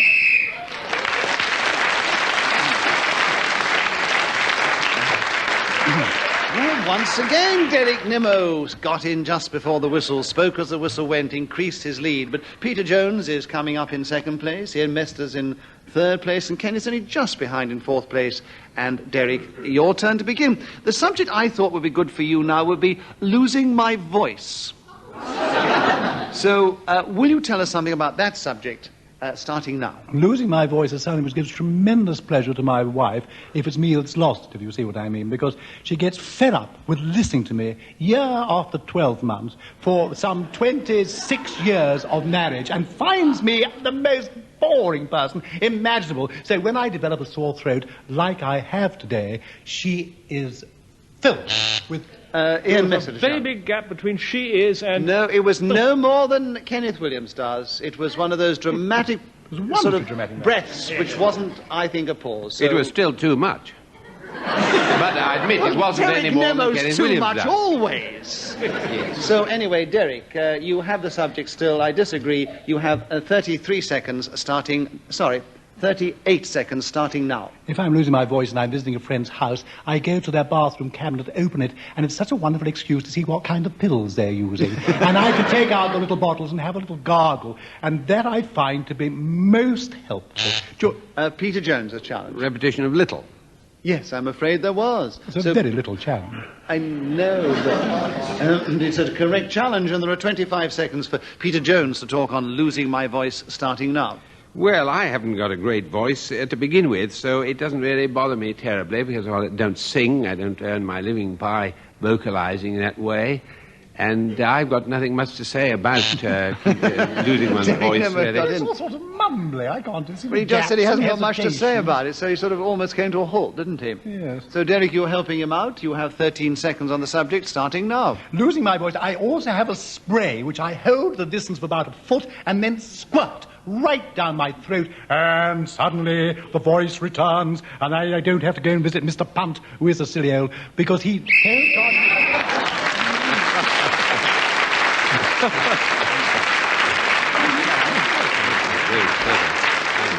So, Derek Nimmo has increased his lead, speaking again as the whistle went, as well as getting points in the round. And Peter Jones, your turn to begin. The subject, Peter, is bathing baby. Will you tell us something about that in the game starting now? Well, I remember doing this in an amateur performance when I was quite a small child, and I was given a doll and told to... Kenneth Williams came in. Well, I thought it all sort of jutted to a halt. Yes, it was a definite hesitation. Kenneth, you have the subject of bathing baby. There are 52 seconds starting now. I am admirably suited for this task because a doctor once told me that I showed admirable courage when I dealt with this sort of unusual situation. He said, you see, you remember always to support the base of the spine, and nothing could be more right for this kind of work. Whenever you're bathing a young creature, you must always remember that the support is necessary. Peter Jones has done. Well, this is actually terribly bad advice. It's the head you have to support I know, it's more the than the base of the spine. It's and the I do head. feel it dangerous to tell people... Yes, you're quite right. I think It's me bathing the baby, not what's orthodox. That's the subject. It's me bathing the baby. Well, I hope they don't ask We're you not very interested often. We're not got an audience of Dr. Spock sitting out here. No, But if they don't support the head, it flops back and Why it can don't you snap off. shut your row, rotten chair? Awful chair. I mean, there are... You people... shut your row too, you're just jealous. Just jealous of me. He's just jealous of me because of my hair. This lovely hair. People have said it's like spun gold. So they want to run through it barefoot. You know. And he hates me for that. He loathes me for that. Now, Trouble no, is, it- so much of it has spun away, hasn't You're it? right. No, the But Peter the has... effects could be serious. I mean, 60 or so years ago, perhaps Kenneth Summon bathed you in that way. And look at the result. So Peter has made his point, and I agree, and there was also the repetition of support, which is what you were leading No, to. he wasn't. He never mentioned repetition at all. He mentioned So about why are you support. dragging it in? I thought that was his challenge. No. Why don't you listen, Parsons? You're so totally incompetent. I didn't want to... I thought he was doing an act of service to the nation. I was, and I didn't want to embarrass Kenneth by bringing up his support, because, that has nothing to do with it. That's disgraceful. Nobody knows I wear it. That's disgraceful. That's really wicked. And you earlier on were talking about you don't broadcast awful things about Well, me. I didn't want to. You don't I want to didn't do a want thing like that. I think we should leave the subject with Kenneth, don't you? Otherwise, with his spun gold hair and his spun gold support, he's going to... Right, Kenneth, carry on with bathing the baby, and there are 22 seconds starting now. It's important that you test the water, and the way that you should do it is to put your elbow in. Now, if... Peter Jones, a challenge. No, terribly bad advice again. I'm sorry. It's not at all accurate. The elbow is not a good thermostatic guide, and I don't think anybody would be well advised to use it. And you're having him for deviation on that? Yes. On the support of the back instead of the head, I would disagree. I mean, I would agree entirely, but the elbow, I think you're stretching your luck a bit there, Peter. Well, no, it's not accurate at all. It may not be accurate. Put your but elbow in there. But all you're going to do is harm the person whose elbow goes in. The other way, you might harm the baby, and that is what is important. But you might put your elbow in and it doesn't react at all. And then you put the baby in and the baby is practically boiled. We do hope that all our listeners are enjoying this new program called First Steps with Baby. Next week, we're going to talk about the problems of teenagers, and after that, are there any adults left listening, we will continue on another subject. Right now, I think we're going to carry on playing just a minute, and we're going to carry on with our spun gold expert over there. I'm sorry. Kenneth, you are going to continue with bathing baby. 14 seconds, starting now. There is a special soap which you must use, which is called No Tears, and that means that should any of the suds get into the pupils of the small baby's eye, it will not cause pain. Now that is neglected by many.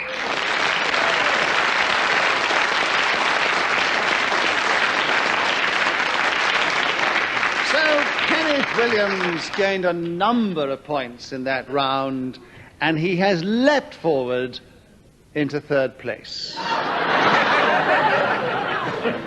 He's just ahead of Ian Messiter, behind Peter Jones, and they're all trailing Derek Nimmo, who is still our leader.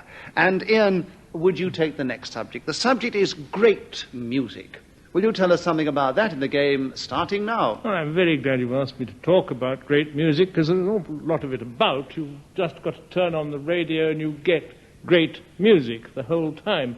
As this subject is one of which I know absolutely nothing, I suppose I'm stuck with it, and I will talk about great music. I am allowed to repeat great music, fortunately, because I know I invented the game. If you listen to, for instance, God Save the Queen... Kenneth Williams has challenged. Yes, it was a most appalling hesitation of Rimston's God Save the Queen.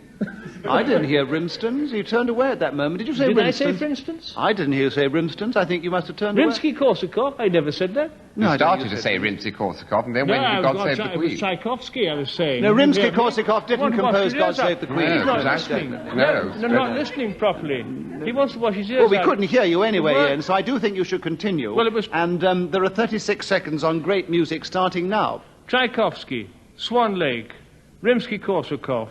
And I didn't say it before, so it's not repetition. God Save the Queen. Oh, yes, now that... Derek Nimmo challenged. An excess of loyalty. Derek, you have the subject of great music. There are 28 seconds starting now. Of course, by great music, you don't always mean the classics. Now, I have a secretary who is a honky, which means white, drummer in an all-female reggae band. And she makes the most wonderful, great music. This is totally true. Her name's Flossie. And she goes and performs around clubs which West Indians frequent, and is the most dynamic lady on these kind of tom-tom instruments, which are spelled D-R-U-M-S. Now, other kind of great music...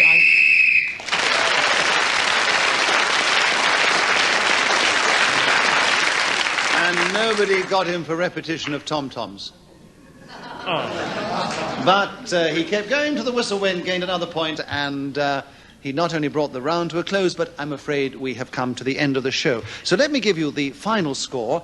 Ian Messiter, not having played the game before, braving everything, coming and competing with our three regulars, did extremely well. Many congratulations, I was Ian. last. You were last. I thought so, yeah. But you were one of the best lasts we've ever had, I think. Kenneth Williams was in third place, just behind Peter Jones, but way out in the lead was this week's winner, Derek Nimmo.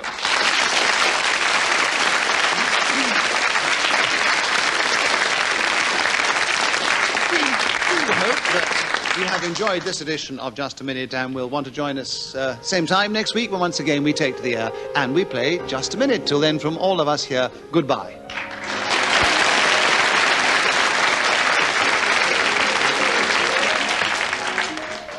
The chairman of Just a Minute was Nicholas Parsons. The programme was devised by Ian Messiter and produced by Pete Atkin.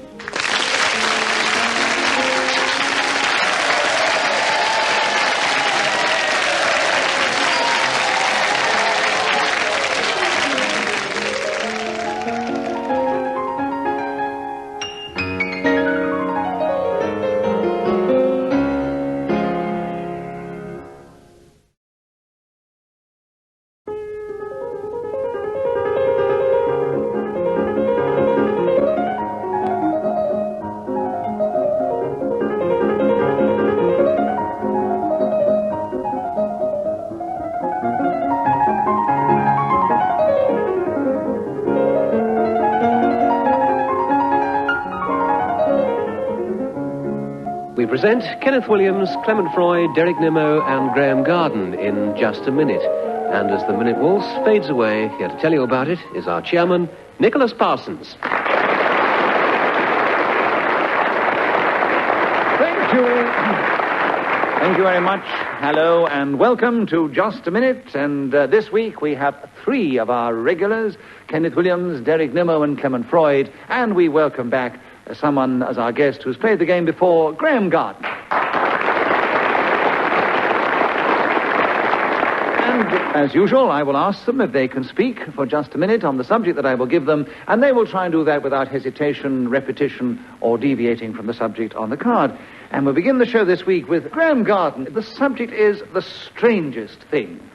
Graham, can you tell us something about that in the game, starting now? Love is the strangest thing, in the words of the old song, but I don't actually... Kenneth Williams, Chuck. The word for song is love is the sweetest thing.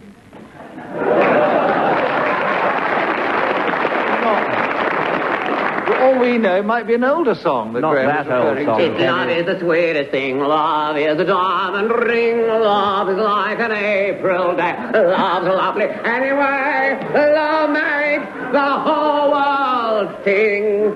And it gives you a special place. Love is a warming place. Love is a thing. Oh, no, it's the wrong song. Well, I tell you what. No, don't clap, no, never.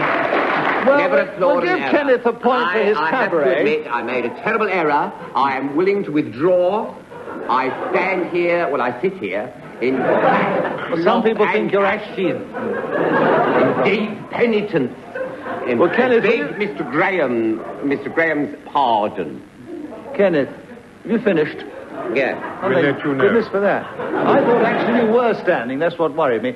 Anyway, so, Graham, that was an incorrect challenge. You have a point for that, and you have 55 seconds to continue on the strangest thing, starting now. The strangest thing I ever heard was Kenneth's performance just then. The strangest thing that...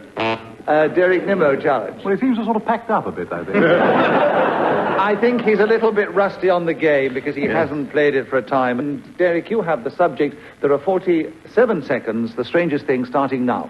The strangest thing that I ever saw was the Temple of the Buddha's Tooth in Kandy in central Ceylon, or Sri Lanka, as is known these days. I'd wandered for many miles through palm trees and across paddy fields, and I eventually arrived at the Hotel Swiss. There, across the lake, I could hear the drummers banging away, beckoning you to prayer. I crossed the water, on a boat actually, and gone to the other side, and there, through a series of arches, I spied the fang which was the object of worship. I crawled towards it on my knees, lifting my eyes every now and again to the heavens. Clement Freud is challenged. Is he still in the boat? I crossed to the other side on the boat, actually. But you didn't get out of the boat. I was listening with care. No, you were listening with great care, but I don't think those factual points, in order to keep going, are strictly valuable. But let's give you a bonus for a very good and entertaining challenge. Why? I thought it was rather witty, actually. Oh, well, but you then would. my standards. But you still get a point for an incorrect challenge because you were stopped, and there are 11 seconds, Derek, for you to continue on the strangest thing starting now. The strangest thing that I ever did was wandering along Piccadilly Circus. Clement Freud challenge. Deviation. He's already said the strangest thing he ever did was to strangest go thing I and ever see saw, the Temple of the strangest thing I ever saw was the Buddha's tooth. The strangest thing I ever did, I was about to tell you, but you might have deprived me. Oh, they are clever and devious, aren't they? Derek, you're correct. You have 4 more seconds to continue on the strangest thing, starting now. The strangest thing that I ever thought was...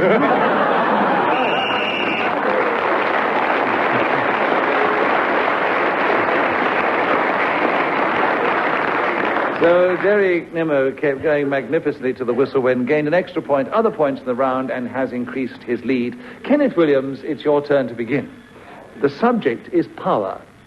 Will you tell us something about power in the game, starting now? What more illustrative of this word power is love. Love is a simple thing. Love is like an April day. I challenge you. What's the challenge? What was your challenge, Clement? It's a lot of love. Yes, but let's be fair to Kenneth. You challenged after you'd only said one love. No. You 15 love. No, you pressed your buzzer, and then he went on with all his other loves. Precisely, yes. It was very unfair. I noticed that. It was very... I'm all the way from Great Portland Street. So, Kenneth, you're still with it. And there are 51 seconds on power, starting now. Well, there's electrical power, steam power, which always makes me think of that gentleman who watched it issuing from the spout of the kettle, and then came the revolution of locomotives, and a man in front of that powerful engine, and don't forget at that time it was considered dangerous indeed, had to go with a red flag, or rather than have somebody caught under the wheels and probably meet an all too untimely fate. Oh, who knows? The power, you think of a surgeon with that scalpel exploring the Pandora's box.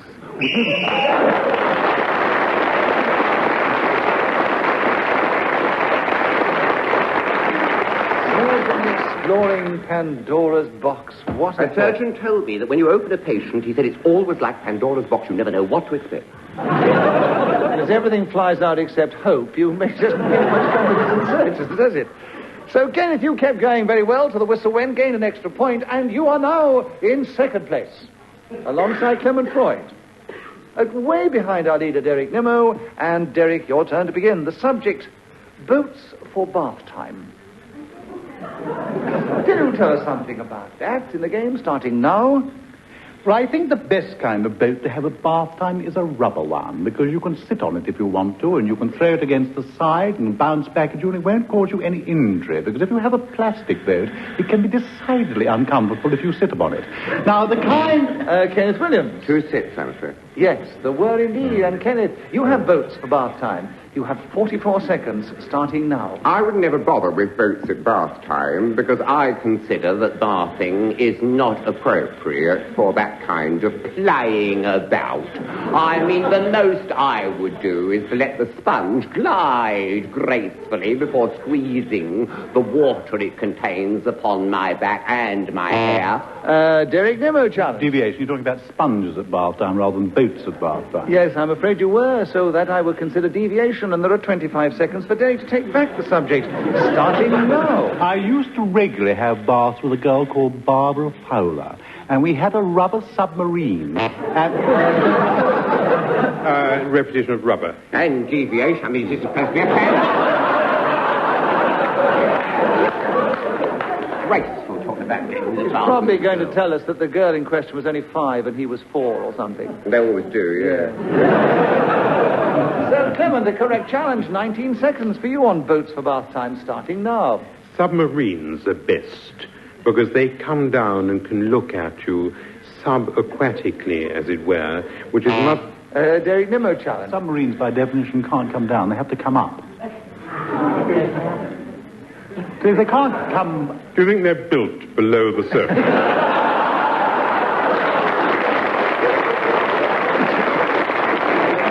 Well, of course they can. If you were on the bottom of the ocean and it came down to rescue, you'd say it comes down, wouldn't you, and met you on the bed. Look, there wouldn't be much room for a submarine to come down in a bath with Clement Freud in it. That wasn't your challenge, Derek. So, Clement keeps the subject, and there are 11 seconds starting now. Compared to a wind-up Pluto who does the backstroke, boats at bath time are really not much fun, because the Walt Disney-inspired toy races around the wall.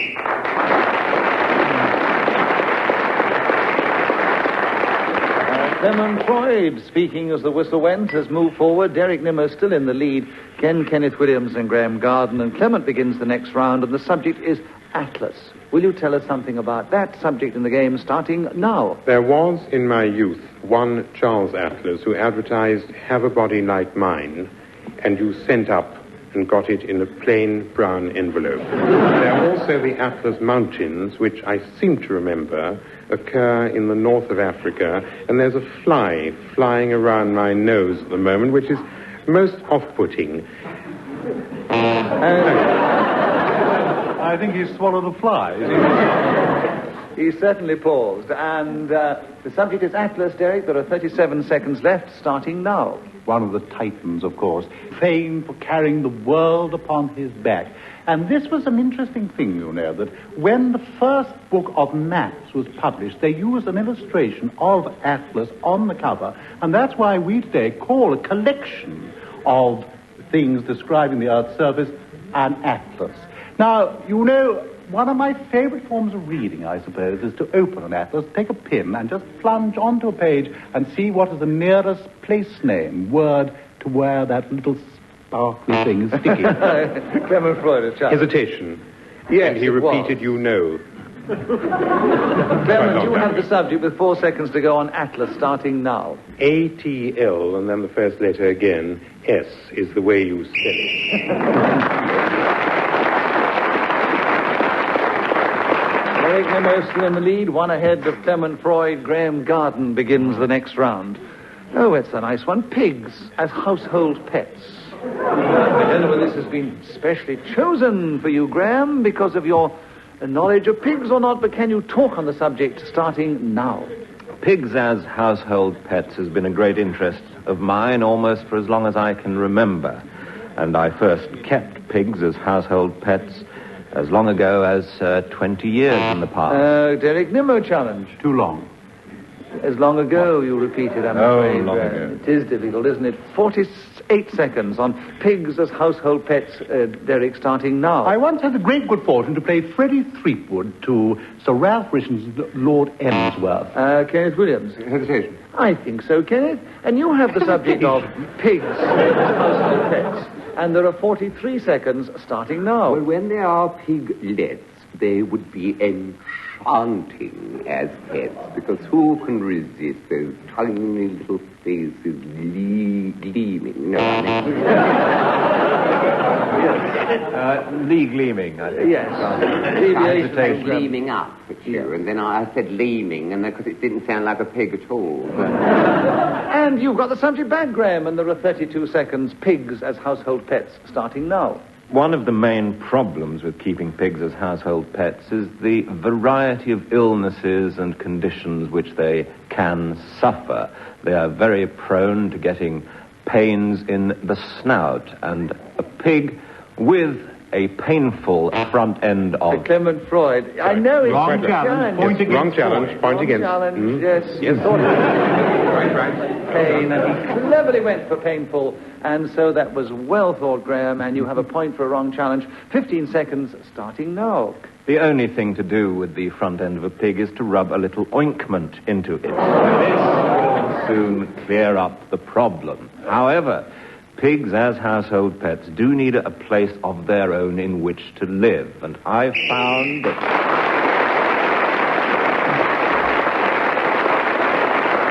Well, Graham got some points in that round, including one for speaking as the whistle went, and he has leapt forward, but alas, he's still in fourth place. He's just behind Kenneth Williams, a little way behind Clement Freud, and Derek Nimmo's still in the lead. And Kenneth, your turn to begin.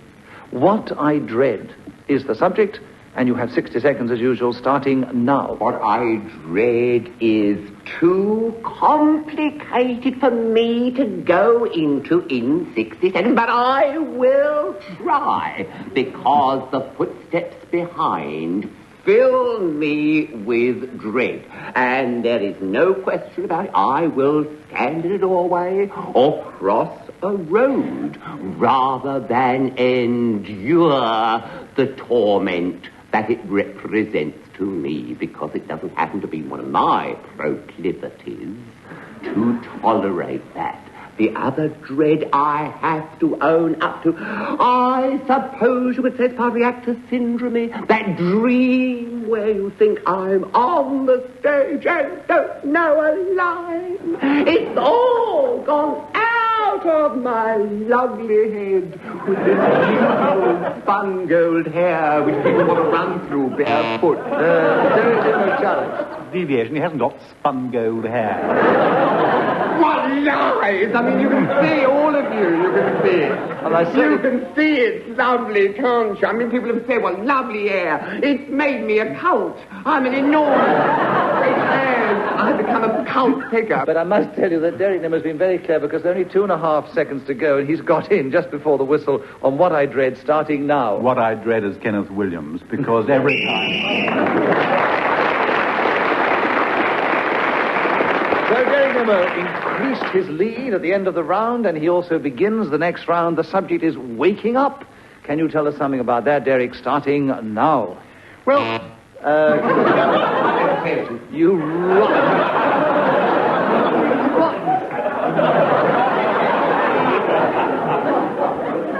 Hardly a second had gone. Actually, 1 second had gone. Derek, I'm not going to lie to you. Still have the subject. You've just admitted it a second ago. You just said it yourself. I know, but when you begin a subject, you've got to take a breath to start with. I think we let him get away with that one. Waking up, Derek, starting now. When I wake up in the morning, I suddenly feel so alive. I leap out of bed and do my exercise.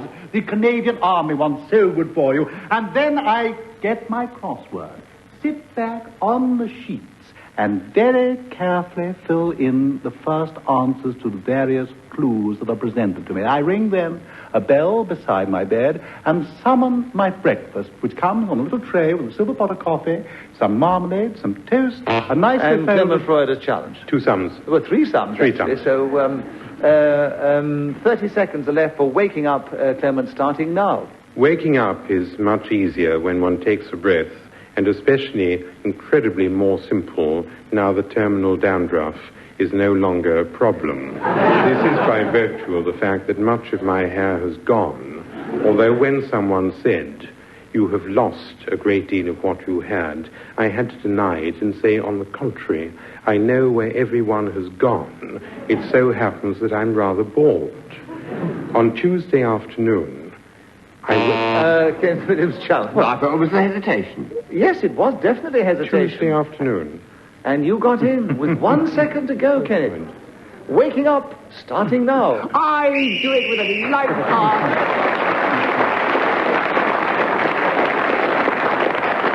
Yes, I'm going to get in on this cheating and wait until the last minute. Everyone else on the show's been doing it. It's about time I started doing it. Certainly Clement does it, and certainly that Nimmo does it a lot. Yeah. They wait till the last bit. Yeah, it's the last second you want to get in, not the last minute, though. Right, that's what I meant to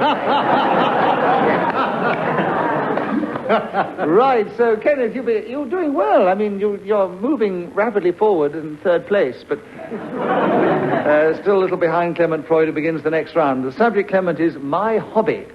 60 seconds, as usual, starting now. It's very difficult to talk about my hobby because I don't particularly have any hobbies. Hobbies, one tends to feel, are things that a man pursues when he has insufficient professional or leisure activities to occupy his mind. And in my case, what is left of such brain as I might at one time have had is fully, occupationally, pervasively used morning, noon, and night. Although in June, July, and August, I quite often wonder what on earth to do next because I wake up so late that it's almost time to go to bed when the alarm clock has sounded. Tripe and onions are a marvellous thing. Derek Nimmo challenge. He's not talking about hobbies. I know he isn't. It is going on. I have explained at some length that I have no hobbies. 17 seconds left for you, Derek, on my he hobby. is clever getting in with 17 seconds. Yeah, crazy. For that 17 seconds, he always does that, doesn't he? Oh, he's very sly. 43 seconds for nothing. 17 seconds, my hobby starting now. Well, my hobby, or one of my hobbies anyway, is sailing, and I had great pleasure this last spring to take a beautiful ketch, leave Hong Kong, and drift down across the South China Sea to Manila Bay. Now, if you haven't experienced a hobby like this, ladies and gentlemen, I really can commend it to you. Oh, Derek Nimmo kept going till the whistle went.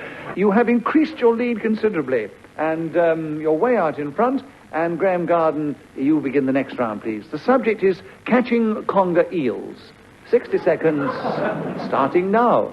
The way to catch conger eels is to get your apparatus and take it down to the seaside, What you need for the catching of conger eels is a net, rod, line, and Latin American band. You persuade the leader of your tiny orchestra to strike up that well-known piece of music, which entices the conger eels to come out not singly, but hordes of them, one after the other, hanging on to the tail of the one in front.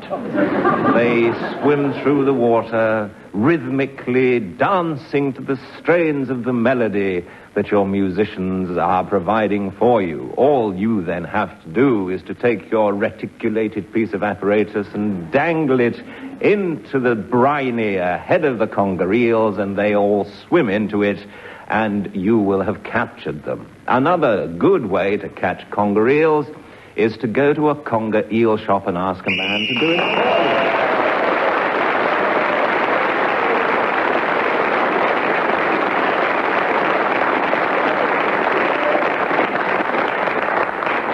The applause shows the audience appreciation, and well-deserved. It's the first time for quite a while, Graham, that someone has started with a subject and finished with it, kept going for 60 seconds without being interrupted. First time for quite a while, I got a point, too. Well, you get 2 points, actually. One for doing that and one for speaking as the whistle went. And I'm afraid you're still in 4th place. But not far behind. Kenneth Williams was not far behind Clement Freud, and Derek Nimmo is way out in the lead. And Kenneth, your turn to begin. The subject now, giants. Will you tell us something about those in the game, starting now? Giants of the music hall were the ancient craze. I will never forget the thrill as they came on. She was always in black and there was no lighting, so you couldn't see a thing. And that was what made it so fantastically intriguing. They said these are giants of the music hall. And... Clement Freud challenge. That's 2 music halls. You said giants of the music hall before. Well, I thought they were quite interested, you know. They were, in your terms, agog, but I'm afraid we have to keep to the rules of the game, and there are 42 seconds with Clement to talk on giants, starting now. Collecting giants is actually one of my hobbies, which I had forgotten to talk about earlier. The very smallest giants are the ones most prized in those that I have gathered over the years. I once found a giant of 2'9", almost unique in the annals. Deviation, nothing can be almost unique. It's either unique or not at all. No, it's not true. It isn't. It's singular quality unique. You can't have something that's rather unique. No, but almost unique. It's the Mona Lisa simply because the only one that ever existed, and that's why it's unique. It's rather unique. I'm rather like it. It didn't say rather. So this is a matter of... almost unique. Well, anyway, I should have the subject back anyway. I mean, and all that rubbish he was going on about small giants. No, you didn't challenge him on that. If you challenge him about small giants, I think you might have had him. I tell you what, this is the last round, and none of you can win, and you haven't spoken as much as anybody else. Must be able to win. You're going to win. You're way out in the lead. And it's nice to hear from Kenneth before the show finishes. So, yes, Kenneth, I'm sure Clement will be generous. Now, you have the subject of giants starting now. A giant of this musical stage. Okay, Nimmo challenged. I regret it. Yes. I apologize. I thought you can say music hall music again. hall, I was too eager, Kenneth. I'm very sorry. Yes, I see, yes. Oh, it's his own petard. I got frightened. I thought I really had done something wrong. Kenneth, you have a point, yes. And the subject's still giants. And there are 18 seconds starting now. One thinks that Ethel Merman singing those wonderful songs. What a giant in the theatre that lady was. Love is a simple thing. Love. What a wonderful voice. Clement Freud, what was your challenge? Repetition. Of what? I bounced after the first love, knowing there would be a second.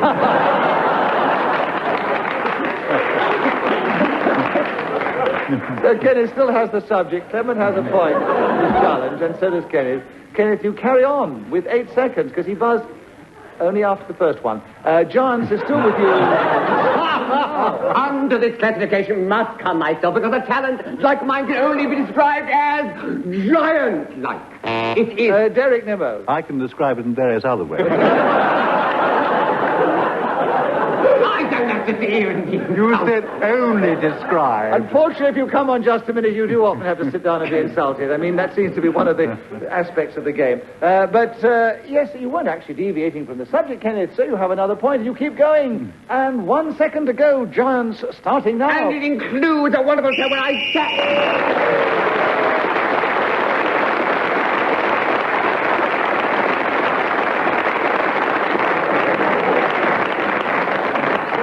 Well, as we have come to not only the end of the round, but the end of the contest for this week, and Kenneth Williams gained a great number of points in that last round. Unfortunately, Graham Garden, not having the experience of the others, finished in 4th place, but gave his usual good value as our guest. Clement Freud was overtaken and finished in 3rd place by Kenneth Williams, who shot forward into 2nd place, but out in the lead, which he obtained quite early and kept to the end, was this week's winner, Derek Nimmo.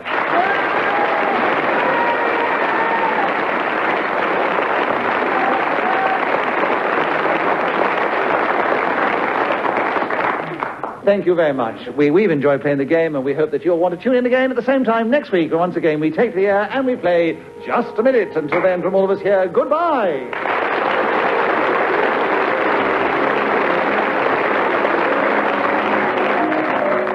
The chairman of Just a Minute was Nicholas Parsons. The programme was devised by Ian Messiter and produced by Pete Atkin.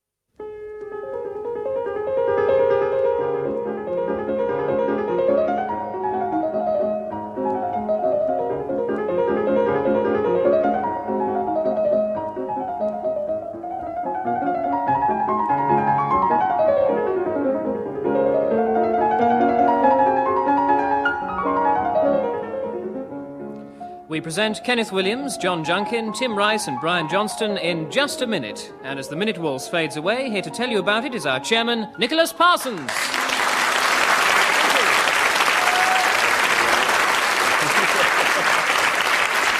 Thank you very much. Hello, welcome once again to Just a Minute. And this week, we welcome two guests who've been with us before, John Junkin and Tim Rice. We welcome a guest who's not been on the programme before, Brian Johnston, someone who needs no introduction to anyone who listens to radio.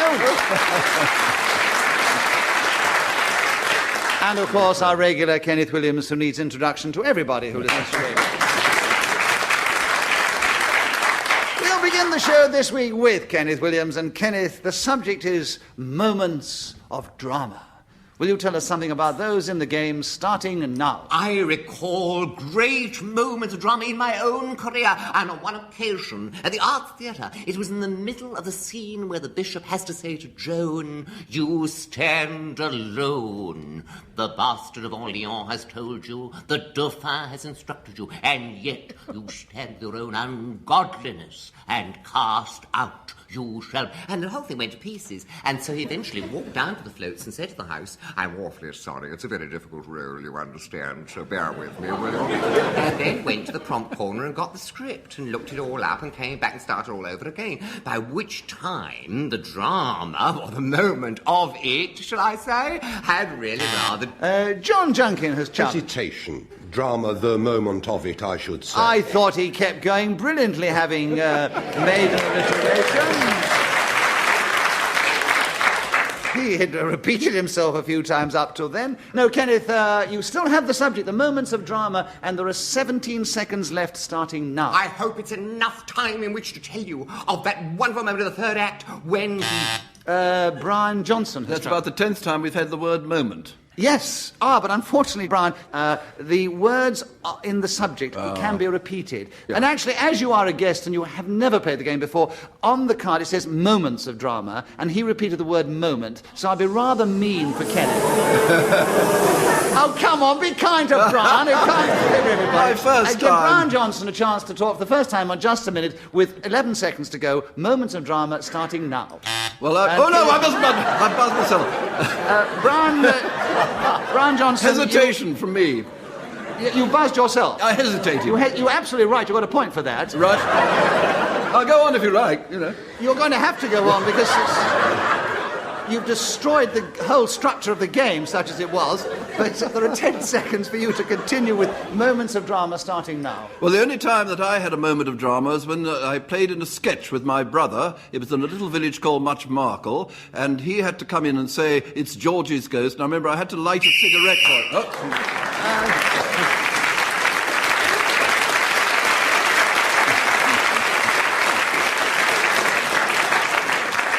Ian Messiter blows his whistle with tremendous verve, sitting beside me here, and that tells us that 60 seconds is up, and whoever is speaking at that moment gains the extra point. It was our guest of the week, Brian Johnson, who, because he had correct challenges against himself, has got more points than anybody else. In fact, he's got 3. Kenneth Williams has 1. John Junkin's spoken. Tim Rice has gone to sleep. And we'll start the next round with John Junkin. The subject is creating a sensation. John, will you talk on that one for 60 seconds, starting now? Creating a sensation is something with which I myself am not familiar, not being the more flamboyant breed of actor like Mr. Williams over there. I am not... And Tim Rice has challenged you. Hesitation. Yes, indeed, Tim. Nice to hear from Yes. you. Why did you have to pick me to wake up on?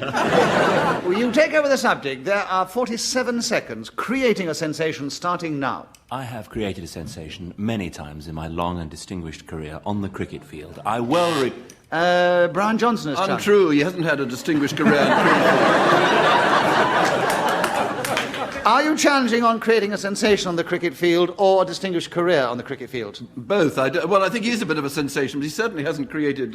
what's the other thing he said? You've now put me in the position of judging on Tim Rice's ability as a cricketer.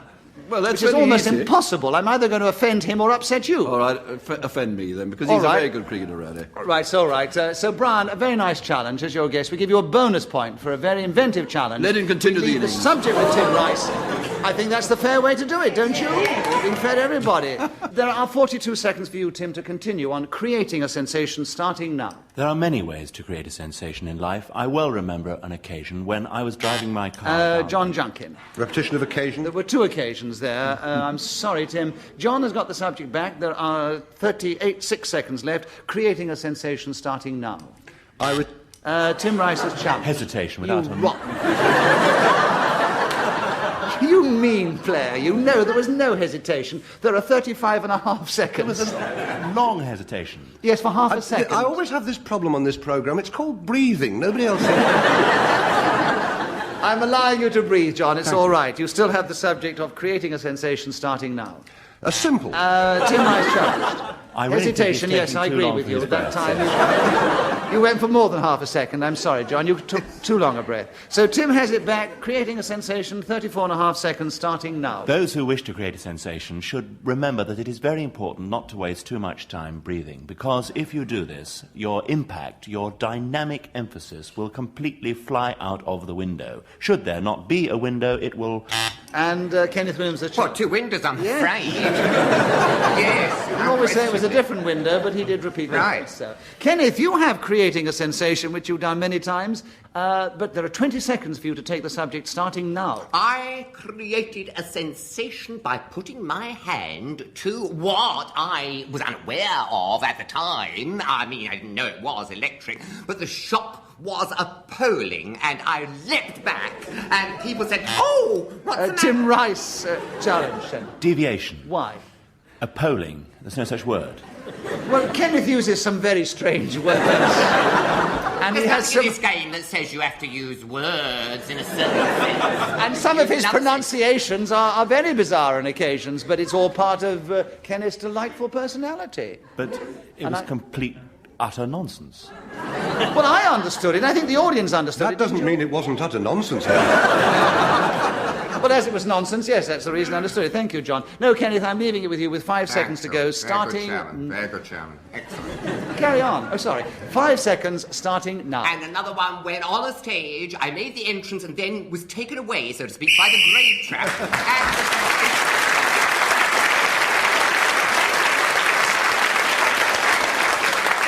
Kenneth, speaking as the whistle went, gained the extra point. That means I'm in the lead? Go Yes. on. Yes, I'm in the lead. Yes. Ah! Alongside Brian Johnson. Right? Alongside Brian Johnson. Well, how can I be in the lead, you great fool, if I'm alongside? Well, we've got 2 leaders. You both got 4 points. That's all right. Doubtful honour. So I'm not such a fool after all. No, I beg your That's pardon. all right. I most humbly cringe before you. Kenneth, there's no need to cringe. You can... Right, we'll continue with the show with Tim Rice starting. Tim, the subject is odd letters I've had, starting now. I have had many odd letters in my time. I remember A, B, C, D, E, F, G, H, I. John Junkin has challenged. Deviation, they are not odd letters, they are merely letters. A and C would be There's odd nothing letters. odd about them, I agree. No, I think that's a very good challenge, John. You have the subject. You have 50 seconds, starting now. I can remember entering into a correspondence with a lady who lived on the Isle of Mull. She sent me a very, very odd letter indeed. Brian Johnson. For repetition, I heard 2 verys. You did indeed. 41 seconds for you to tell us something about odd letters I've had, starting now. Well, we receive a lot of odd letters in the commentary box. People write in about all sorts of subjects. Kenneth Williams. Challenge, it's odd letters that I've received, and now we've gone into we've received. The royal we. Well, as the sort of... Yes, you see, I'm not just a pretty face. Look, as Brian Johnson is... Brian, you have a point for an incorrect Thanks very challenge, much. and you have 37 seconds on odd letters I've had, starting now. Well, there were 2 very good ones last year. There was one where they asked a riddle. John Junkin, challenge. Repetition of 1. I'm afraid you said 1, and we won last year. What a pity. 33 seconds for you, John, on odd letters I've had, starting now. Returning, if I may, to this most odd communication which I received from the Isle of Mull and the lady thereon, she wrote to me appertaining to an appearance of mine on television, and I do deeply resent the chairman Some time back, forcing Junkers, someone I heard you say... Brian Johnson's I heard you say Mull, but I thought you'd said that previously, and that's You a did, repetition. he's quite right, it's repetition. If he says it before, but you must get the rules He right. was mulling over the subject, you know. That's Absolutely. Right. Isn't there a time limit? I was about 7 seconds past it by the I time know, you it pressed doesn't the button. matter. Oh, he was being generous, waiting to see if you were, giving you the benefit of the doubt. What's they call it on the football field, Playing the advantage rule. Yes. Cheating. Thank you, Tim. Yes, that's what it's called. There are 20 seconds left for you, Brian, on odd letters I've had, starting now. Yeah, the letter I wanted to tell you about was one where they said, do you know... Tim Rice's challenge. I think our distinguished commentator got definitely caught up there, Yes. hesitation-wise. There are 16 and a half seconds for you, Tim, on odd letters I've had, starting now. Perhaps the strangest letter I've ever received was from an unknown admirer who went on and continuing.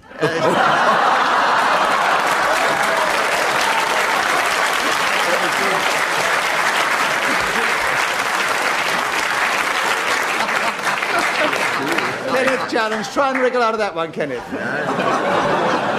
You're admitting defeat, are you? Well done. Well, the audience reaction proved it. Yes, you did very well, Tim, and you got a wrong challenge. You get a point, and there are 11 seconds, odd letters I've had, starting now. This epistle just could not stop about the desirability of my frame. It went ever so carefully into every single detail of my physique, which is not surprising.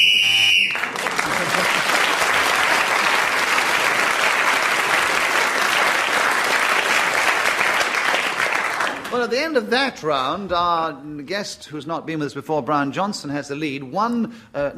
2 points ahead of Tim Rice in second place now, and John Junkin and Kenneth Williams equal in third place, 1 point behind them. Kenneth, the subject that Ian Messiter has asked you to talk on this time is Arturo Toscanini. Can you tell us something? I'm sure you can tell us a lot about him, but try doing it now in 60 seconds, starting now. The thing that stares out of my mind is that he did conduct Turandot for the very first time, and in his entire career is an astonishing record of very odd happenings. Take when he was cello in that orchestra in Italy, where the conductor so incompetent that the concert was almost cancelled until the musicians beseeched him to take the rostrum, which he did, took and an enormous standing ovation afterwards. John Junkin challenge. Hesitation between standing and ovation. Oh, shut up, John. No, I don't think so, John. It was Kenneth's natural delivery. 30 seconds are left on Arturo Toscanini. With you, Kenneth, starting now. And one of those remarkable things is as lately as, 1952, that he actually appeared at the festival hall. But I mean, whether it was Conservatoire or whether it was La Scala Milan, you name Tim it. Rice's challenge. Two weathers. Two weathers? Whether it was so-and-so, whether... What's it matter, you great fool? I've come all the way from Great Portland Street. I'm not going to be made a fool of by that great jerk.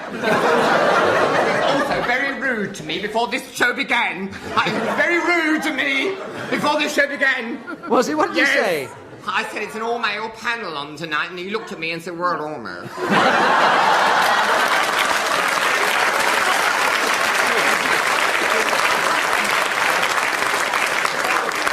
Well, Kenneth, we ought to give you a point for your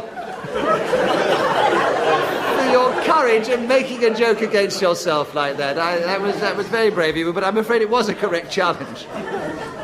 Oh dear, he's so upset.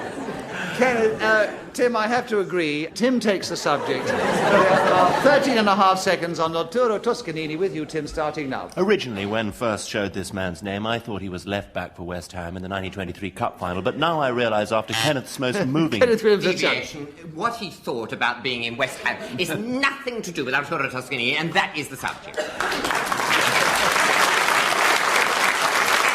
Subject, but the card doesn't say Arturo Toscanini, the famous musical conductor. It just says Arturo Toscanini. And Tim, you still keep the subject, having got another point. And there is 8 seconds, Arturo Toscanini, starting now. I as my point of view, and you as your... Two asses. Yeah, trying to be too clever, I'm afraid there, Tim. Bad luck. 4 seconds for you, Brown. Arturo Toscanini starting now. In fact, Arturo did play a lot of games, and one of them was cricket, and he played it extremely well.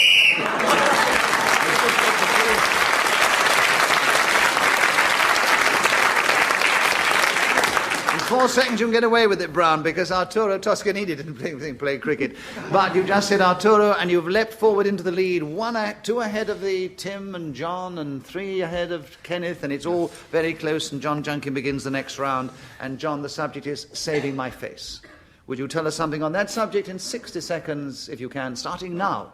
Saving my face is something which anyone who has looked at the offending visage will realise is a pastime in which I do not indulge. I am possibly one of the only people who has learned to shave with his eyes shut, principally because at home my wife has purchased for us a mirror which contains an image of Marilyn Monroe superimposed upon the glass, and I find it rather distasteful to run my razor across that lady's upper lip. Therefore, I find that I have to look away when I am attempting to clear my face of the overnight stubble. I think it is a little late at this point in time to start saving my face. How do you save your face? Do you go to a bank and say, would you take my face, put it in your vaults, and I shall come for it when I need it? Do you put it in a suitcase under the bed? Tim Rice's challenge. I hated to stop him because it was getting quite interesting. Was it? I thought it was boring as hell. This is just the difference between a man of taste and a man of no taste. Yeah, that's right. But I reckon that he said put at least twice. He did indeed, Tim, and you have the subject, and you have 11 seconds on Saving My Face, starting now. I have never attempted to save my face because at the young age of 21, which I passed only 3 months ago, I do not feel... Brian Johnson. Untrue, and I hope this is the truthful programme. Well, it's as far as we can. It's inaccurate. He wasn't right. We do know for a fact that was deviation because 22. We happen to know that you are over 3 months past 21, yes. So, Brian, you have the subject. You got it very cleverly with 2 seconds to go. Saving My Face, starting now. Nothing will ever save my face. I glow...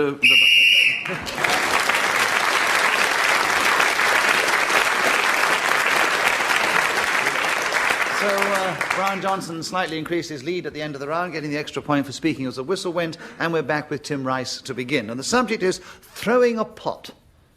Tim, will you tell us something about that in the game, starting now? Many people listening will not be aware that the term throwing a pot does not mean picking up a vase, vase, or vase and slinging it across the room in a fit of pique, but rather it is referring to the art of making something out of clay. What you do is you go and get a potter's wheel, put a lump of clay, cover it with water or some other useful fluid which your hands can slip around. John. Hesitation. Well, I don't think he quite got to hesitation. I think he recovered There was a very lack well. of fluency, sir. Yes, he recovered very well. I tell you what, shall we put it to the audience? Because I think he recovered well. If you think it was a definite hesitation, then you cheer for John Junkin. But if you don't, you boo for Tim Rice, and you all do it together now. They think he hesitated. So, Thank John, I bow to the superior wisdom and judgment of these beautiful and intelligent and... peasants. People, right, John, you have the subject. 37.5 seconds. Throwing a pot, starting now. Throwing a pot is something I indulged in my days at Teachers' Training College. It was part of the art course, and I was presented with a potter's wheel and a lump of inanimate clay, and I was requested to turn this into some sort of beautiful eternal vase that Keats would have written an ode about. With great difficulty, I managed to persuade the potter's wheel to spin, and casting the clay upon it, I found... Tim has challenged. 2 clays. There was 2 clays there, yes. Yes, he did repeat the word clay, so you take over the subject of throwing a pot. There are 14 seconds, starting now. There again, throwing a pot can refer to the propelling by sheer brute strength of something rather like a vase or receptacle across a crowded room. This can cause problems if the room is too full of people. Brian Johnson challenged. Yes, he had 2 rooms. He did, and you challenged with only half a second to go. Throwing a pot, 1/4 of a second, starting now. There are several sources.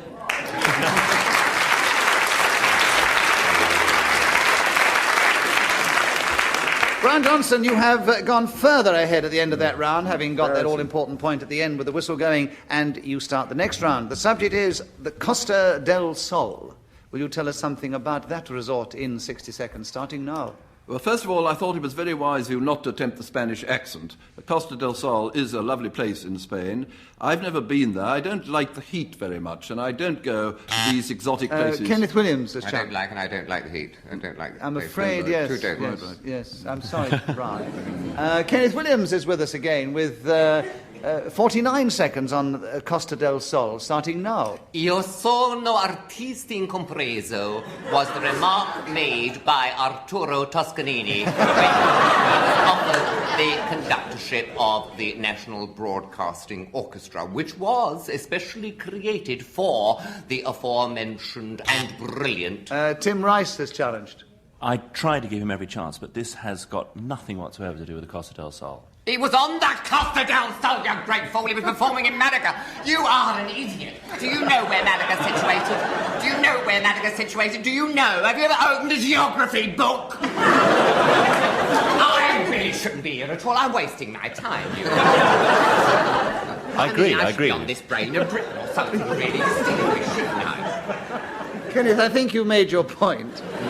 You don't need to be quite so rude to the other. Well, I get so furious. I mean, I am by nature a tempestuous creature, you see. Yes. We in the theatre, you see, we are used to expressing ourselves. Unlike Tim Rice, who's got no association with the theatre at all. No, Nicholas, is there a challenge for overacting? You can challenge for overacting, but... I'm afraid you won't get any points for it. But, Kenneth, you're going to keep the subject, and there are 31 seconds on the Costa del Sol, starting now. When I first visited Torremolinos, it was a tiny fisherman's village, and no sign of any tourists or discotheques. Tim Rice has challenged again. I was unaware that it was full of tiny fishermen. Oh, come off it. He's getting back at you now, you see.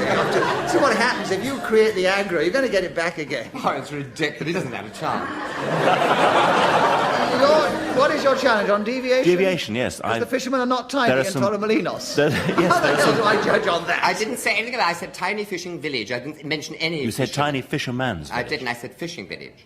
He did actually say a In that tiny case, fishing village. I yes, he did. completely withdraw my allegation. It's too late now. He's got another point. Just keep screwing up an incomparable artist. That's all you're doing. But you and are depriving this wonderful house of the virtues of my kind of work. I know, but you are getting points I'm in going the down the game. drain.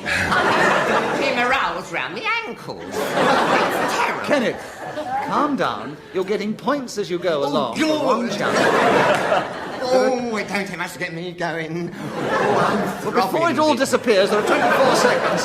The Costa del Sol starting now. The sand of Marbella is black and must say it put me off because I like goat. Brian Johnson. Definite hesitation there. He slurred his words. Well, he often does that, but Yeah. I think he actually did hesitate. He changed direction completely. Brian, you have the subject. There are 18 seconds on the Costa del Sol, starting now. Well, these small fishermen, they go all round the coast there. They catch the sardines, and one day they caught a body, and it was Arturo Tim Rice was Toscanini, challenged. who'd been bathing in the sea. Tim and has they- challenged you, I'm sorry. Tim, Kenny, yes. what Tim, what's your challenge? Well, if I was not allowed to win for talking about tiny fishermen, why should Brian Johnston... But he hasn't been challenged on tiny fishermen. Well, I'm just challenging him. He's I didn't deviated. say they were tiny. I said these fishermen. No, not you- the tiny You ones. did actually say tiny he said fishermen. tiny What's fishermen. it matter? I mean, how big are they? Doesn't matter. It's got nothing to do with what Kenneth Williams said before. It's got nothing to And we do got with to a very interesting part. They You found this created body. absolute chaos out of a perfectly coherent version of Just a Minute. There are 11 seconds for Brian Johnson, the Costa del Sol, starting now. In the net was this enormous corpse, and in his hand was a baton, and he was waving it, and he wasn't quite dead.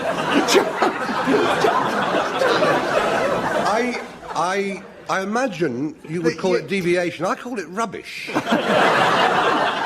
You challenged before Arturo Toscanini. I challenge the fact that this rotting, decomposed... How do you know? You weren't there. You don't know whether he was in the net with a baton or not. There could well have been. Thank you, Kenneth Williams. Yes, quite right. I mean, it is possible, so he's not deviating from the subject. I have an impossible job, and if I wasn't paid, I'd resign. Brian, you still have the subject. 5 seconds. Costa del Sol, starting now. And as he waved, an orchestra started playing. Nightingale singing back.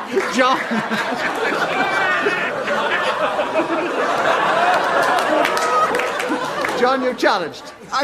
Yes, I'm inclined to believe that the orchestra did not start playing on the Costa del Sol. Scots waved his baton. John Junkin, you've got him with 2 seconds to go on Arturo waving the and it's the Costa del Sol. I've worked back. 2 seconds starting now. The Costa del Sol, or Coast of the Sun...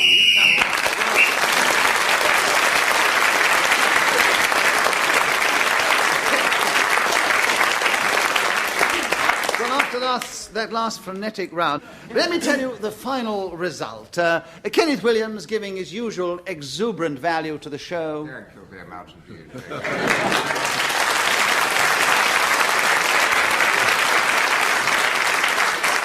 Alongside that master of words and incorrect challenges, Tim Rice in third place. And they trailed a little behind that great writer and irrepressible challenger, John Junkin. And the winner, a few points ahead of them all, was the man who's not played the game before, and it was Brian Johnston.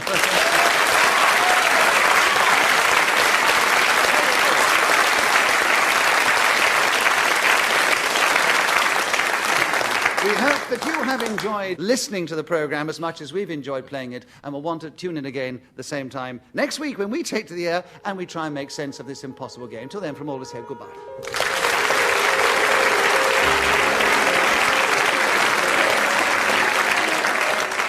The chairman of Just a Minute was Nicholas Parsons. The programme was devised by Ian Messiter and produced by Pete Atkin.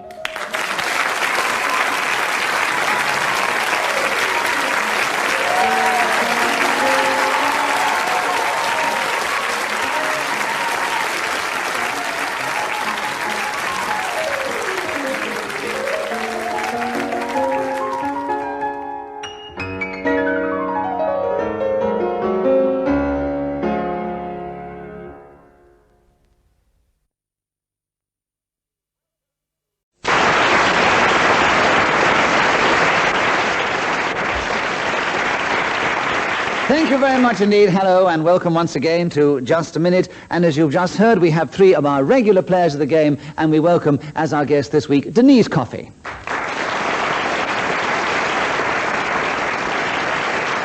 Denise has played the game before, but it's not easy when you come in against these three sharp, bright, brittle exponents of Just a Minute. Oh, can I go home now? Oh, she's crying already. Once again, I'm going to try and ask them to speak, if they can, on the subject that I will give them, and they will try and do that without hesitation, repetition, or deviating from the subject. And we begin the show this week with Peter Jones. Peter, the subject is evasiveness. Will you tell us something about that subject in the game, starting now? Well, evasiveness is probably best demonstrated by devious and various politicians, particularly on television. If you notice when they are asked a question, they usually reply with the answer to some previous query that they have had in mind, not the one to which the announcer or interviewer is giving his attention.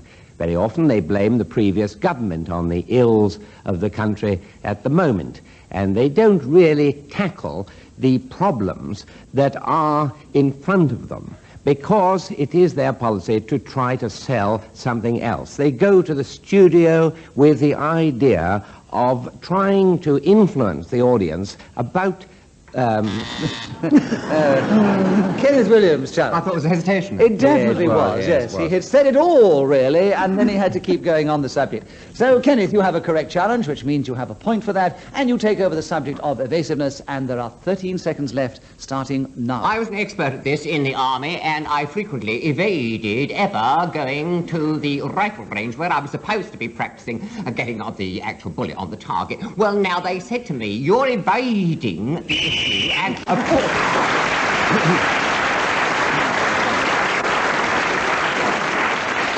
Well, when Ian Messiter blows his whistle, it tells us that 60 seconds is up. Whoever speaking at that moment gets an extra point. And, of course, it was Kenneth Williams who got the only other point in this round. So at the end of the first round, he's not in a commanding lead. Is anyone who's got any points at all? And, Kenneth, will you take the next round? Because it's been specially thought of for you. And it is coming here all the way from Great Portland Street. Something you said frequently throughout the series, and you have 60 seconds to talk on the subject, starting now. I set out with a light heart and a very springy sort of gait as I make my way down Great Portland Street, a noble thoroughfare to my mind, housing some delightful buildings and some extremely interesting people who stand in doorways and often say, "Hello, Kenny, how's it going?" Well, I reply, what is supposed to be progressing in what direction? Denise Coffey has challenged. I'm terribly sorry, but there were two whats in There rapid were succession. two whats, yes. I do beg your pardon, Mr. Williams. Well, don't apologise, Denise. It's nice to hear from you. So, Denise, you had the subject of coming here all the way from Great Portland Street, and there are 30 seconds left, starting now. As a great admirer of Kenneth Williams, I find this subject of coming all the way here from Great Portland Street becomes a kind of legendary journey, like going to the Golden Gate of Samarkand. It's a sort of... Derek Nimmo challenge. Hesitation. No, she didn't hesitate. No, she repeated. she was doing very well. I thought she was speaking marvellously. Yes, I'm... Yes, you could try for hysterical. That was an incorrect challenge. She did repeat Yes, quite right. Very good chairman, isn't he? Yes, I think so. Quite right. Treat. And so he gave you the wrong challenge, Denise, so you keep the subject and a point for a wrong challenge. And there are 17 seconds left. Coming here all the way from Great Portland Street, starting now. Coming here all the way from Great Portland Street involves crossing some thoroughfares which are one-way systems. Now, I want to warn you, if you're going to do that, you have to take great attention, because you will find yourself in a nasty tangle going round... Derek Nimmo challenge. Hesitation. Yes, I Not agree with the me that hesitation time. then. So 3.5 seconds, Derek, on the subject, starting now. I don't know why we have to listen to Kenneth Williams talking year after 12 months about...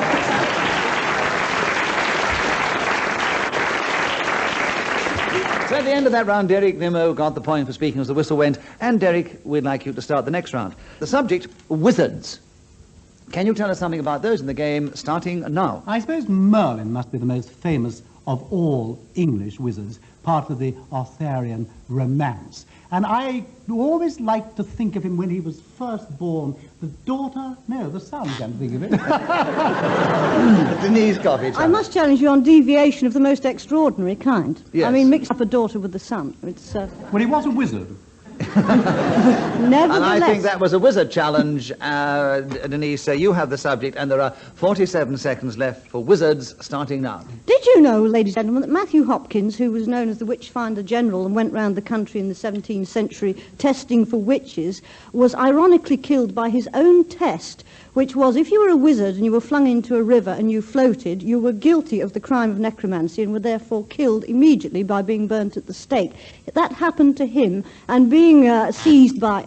Kenneth Williams, sir. Deviation, I'm afraid the lady's talking about witches. She's not talking about wizards at all.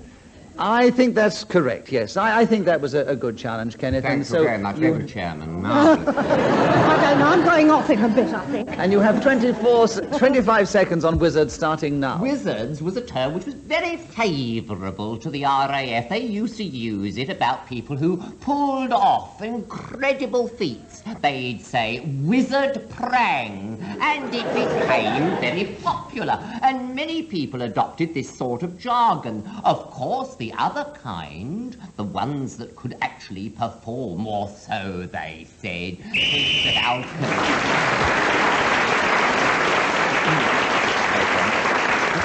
So Kenneth kept going on the subject of wizards till the whistle went, and Denise Coffey, your turn to begin. The subject, oh yes, is a nice one, my ticklish bits. You tell us something about my ticklish bits in the game, starting now. Well, I'm very astounded by this subject. I don't know what sort of research you do in this program to find out exactly what to ask people to discuss, because when I was a child, I used to refer to my ticklish bits nearly every day. I'll explain why. I was unable to say the word licorice, as in the sweetmeats that are all sorts. And I don't know if you noticed, ladies and gentlemen, I don't know about your ticklish bits, but my ticklish bits are on all the hinged parts of my body.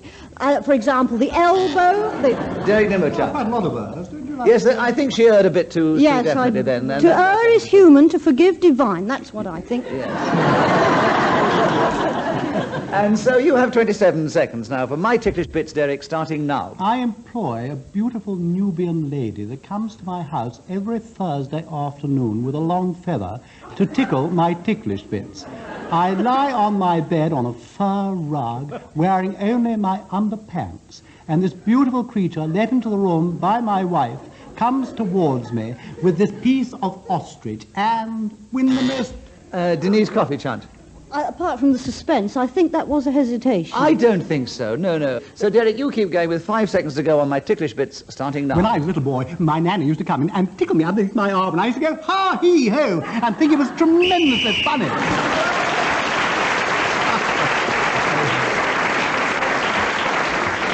You can see how the regulars have even managed not to get tripped up on things like ha-ha. Ha-hee-ho. Well done, Derek. You've took the extra point for speaking as the whistle went, and you're now in the lead, one ahead of Kenneth and Denise and Peter Jones, trailing a little. And Kenneth, your turn to begin. The subject, flight.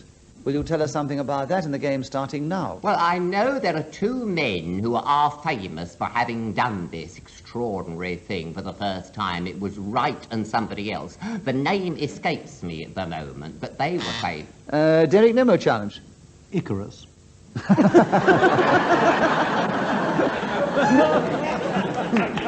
Icarus and Orville Wright.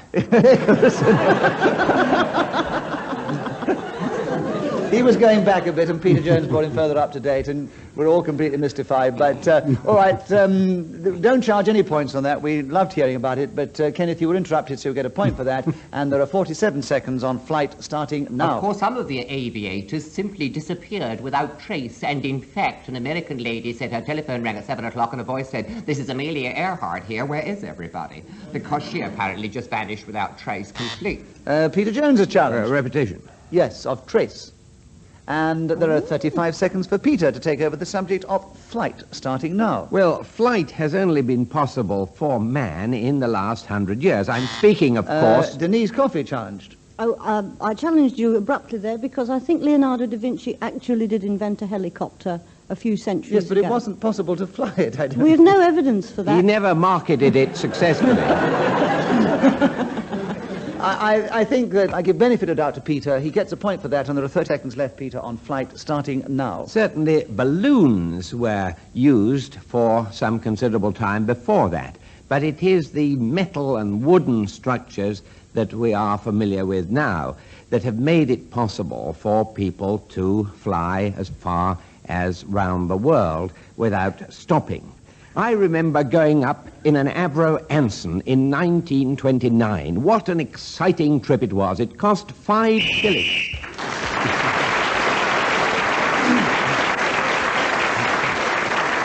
So, Peter Jones got a number of points in that round, including one for speaking as the whistle went, and he's moved into second place alongside Derek Nimmo, just ahead of Denise Coffey, and they're all trailing Kenneth, who's still in the lead. Derek Nimmo, your turn to begin. The subject is video games.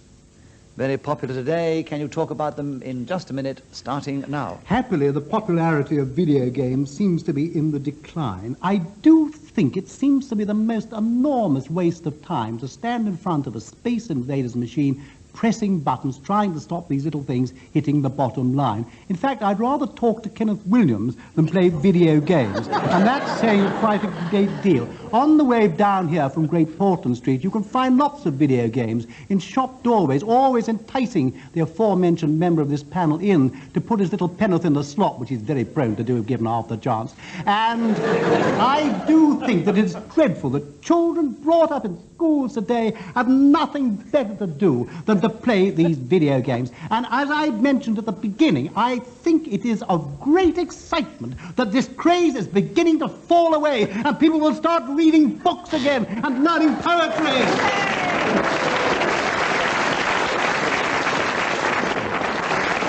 Peter Jones' challenge before you actually reached the climax. What was it, Peter? Well, he talked about people before, you see. He mentioned people. Yes, he did. Repetition. Yes, there are 7 seconds left for the video games with you, Peter Jones, starting now. Looking at the screen while other people are playing video games really is very similar to having migraine in a mild way.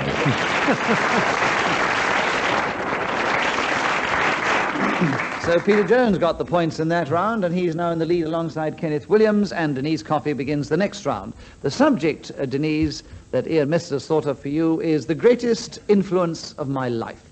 Can you tell us something about that in the game starting now? Greatest influence of my life. Let me think now. I think it must... Well...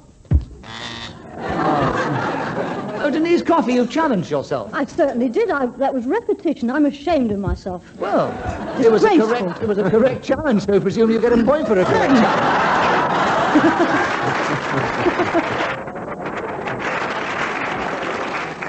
And you keep the subject, of course.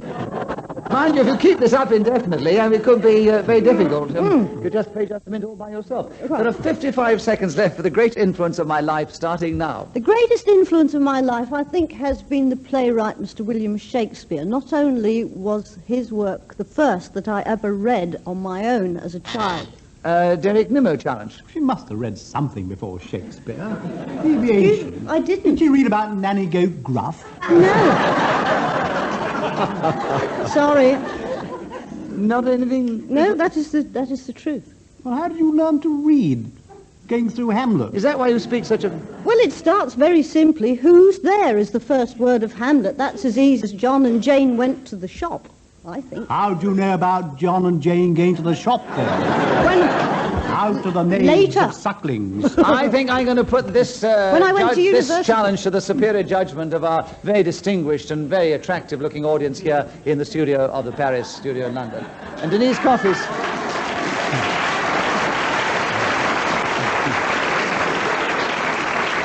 Denise Coffey's already working on them. She's stepped forward to the footlights.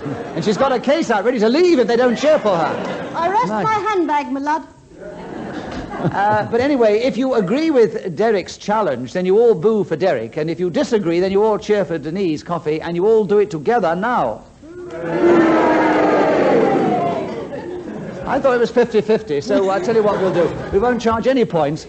And leave the subject with Denise Coffey, and there are 44 seconds left. The greatest influence of my life, starting now. The greatest influence of my life has been listening to the radio, or the wireless as I first knew it when I was a child. In those days, the radio set used to take a... Derek Nimmo, repetition of radio, but I thought it was also reading Shakespeare, so you can only have one greatest influence of your life, so deviation and repetition. Well, I think the repetition of radio is correct, and there are 36 seconds for you, Derek, on the greatest influence of my life, starting now. The greatest influence of my life has been alcohol. Every morning when I get up, I have a small glass of whiskey, preferably malt. That starts me off frightfully well, gives me time, I suppose, to get hold of my feathers and proceed on via a bottle of Guinness towards... Kenneth Williams has challenged. Hesitation. There are 19 seconds for you, Kenneth, on the greatest influence of my life, starting now. The greatest influence of my life undoubtedly was the English master, my first school, when he taught me to say, play with your fancies and never hold upon the hempen tackle. Ship boys climbing, hear the shrill whistle which doth order give to sounds confused. Immediately I responded so wholeheartedly.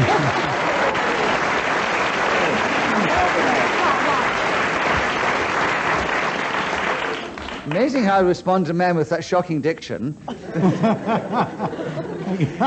Appalling, isn't it? Kenneth. As good as yours when your teeth are in.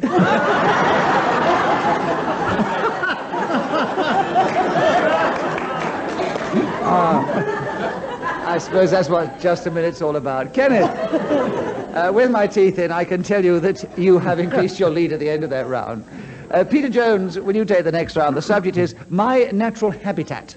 There are 60 seconds, as usual, starting now. Well, much as I love my home, I think probably the dressing room at the theatre is my natural habitat because it is so conveniently placed for the drama that is at hand on the stage. Nimmo challenge. What a sort of visual hesitation. Oh, definitely. Yes. Completely confused. Well, I don't mind losing the point. You don't have to insult me as well. Completely confused. It's fine. I'm sorry, Peter. So, Derek Nimmo has the correct challenge, and the subject's My Natural Habitat. There are 45 seconds left, starting now. My natural habitat is the muddy lanes of Northamptonshire, which I tramp along day and night over many years, and indeed to this present day. I find the excitement... Peter Jones. Repetition of day. Yes, day and night, and to this day. Oh, so true. Yes. So true. Peter, you have the subject back. 34 seconds. My natural habitat starting now. Well, my natural habitat doesn't... Derek Nimmo, repetition of well. He always starts with well.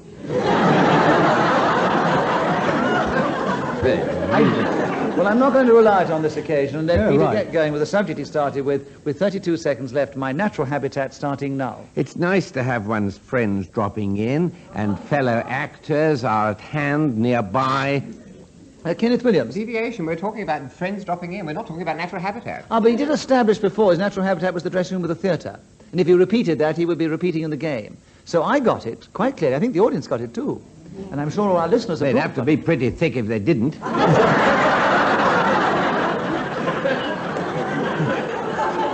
It's almost being rude to Kenneth Williams week, isn't it? Well, he can take it. So there are 26 seconds for you to continue, Peter, on My Natural Habitat, starting now. I would, I must admit, like the address of Derek's Nubian slave who comes round in the afternoons. Kenneth Williams, challenge. It's on right away. It's the subject of the habitat, not Derek Nimmo's lady with a feather. But he wants him to come... Peter wants her to come round to the dressing room. I'm not going to give him the address, so he can just... There are 19 seconds for you, Peter, on My Natural Habitat, starting now. And then when it comes to 8 o'clock, and I'm able to open the door and stride out into the corridor of my natural habitat and walk...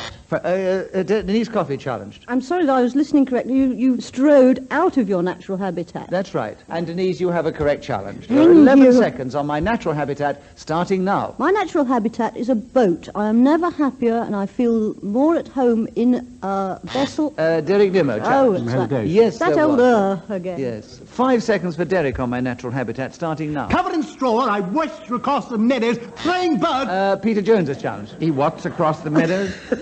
I don't know. I didn't hear either. Well, if you don't know, you can't challenge, can you? Deviation. From what? Well, into incoherence. I mean, you can't just say blah, blah, blah and hope to get away with it. Kenneth did. Well, he always does. He's a kind of exception. There are 2 seconds for you on my natural habitat, Peter, starting now. It's not in Northampton, I'll tell you that. Oh, Derek.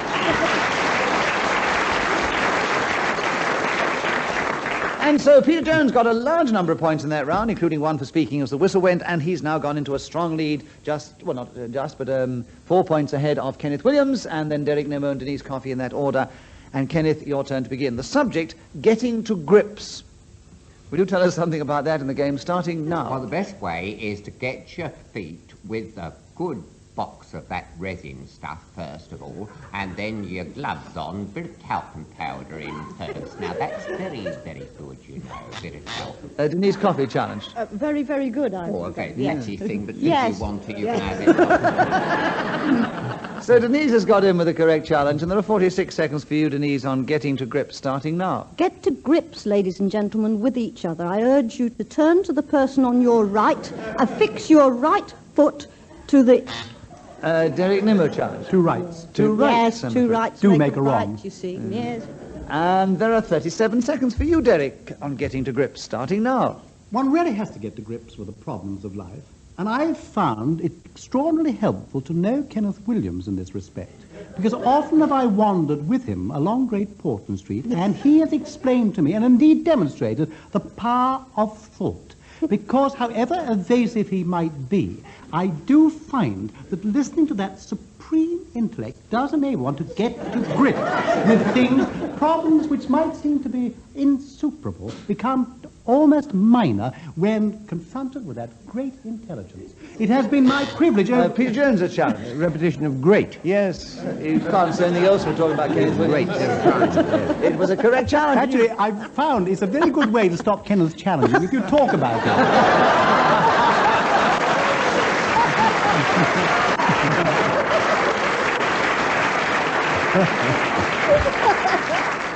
Immediately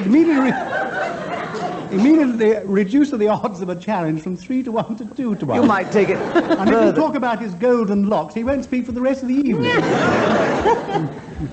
Anyway, Peter got in with the correct challenge, and there are 2 seconds left, Peter, on getting to grips, starting now. I got to grips with Peter Ustinov in a wrestling match on... Peter Jones cleverly got in just before the whistle and kept going for 2 seconds and has increased his lead at the end of the round. And Derek Nimmo, will you begin the next round? The subject, hippodromes. Will you tell us something about those in the game, starting now? I suppose immediately one thinks about them in that theatrical sense. And of course, the London Hippodrome was a particularly nice theatre. They've been absolutely ruined by that awful, nasty talk of the town. And I do think the quicker they shred it all, pull all that junk out, and restore it to the great palace that it was before, the sooner the better. Of course, historically... Denise Coffey. Did I hear 2 sooners?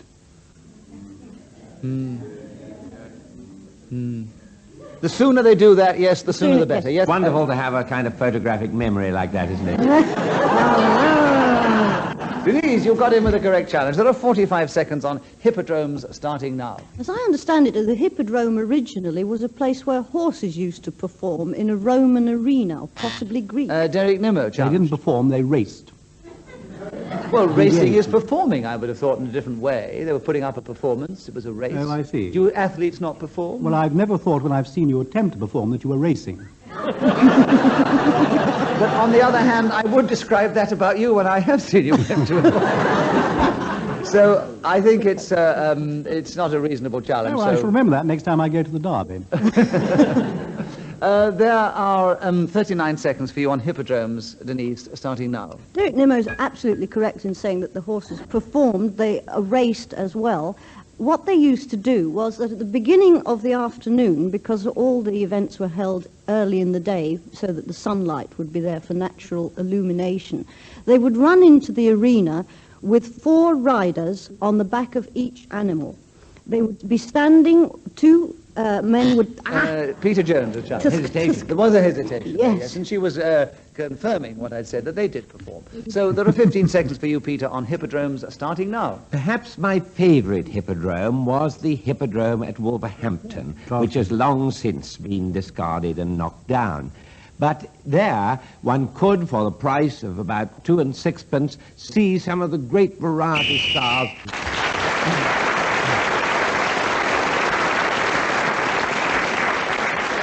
Well, Peter Jones, finishing on that sad note, got an extra point, increased his lead, and also has brought the show to a close because we have no more time. So to give you the final score, very interesting one this week, actually. We have Derek Nimmo, Kenneth Williams, and our guest, Denise Coffey, all equal in second place on 9 points. And out in the lead, exactly twice as many points, is Peter Jones, our winner this week.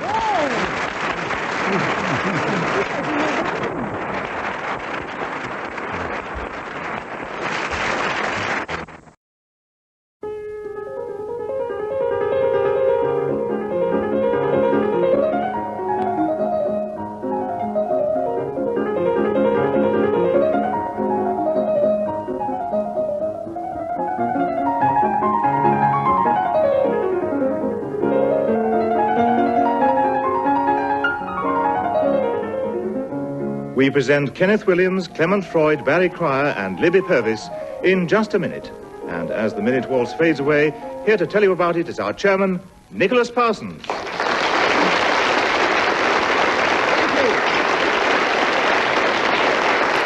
you very much. Hello and welcome once again to Just a Minute. This week we have two of our regulars, Kenneth Williams and Clement Freud. We welcome back a guest who has played the game before with great success, Barry Cryer, and we welcome someone who has courageously come on the programme as she has never played the game before, and that is Libby Purvis.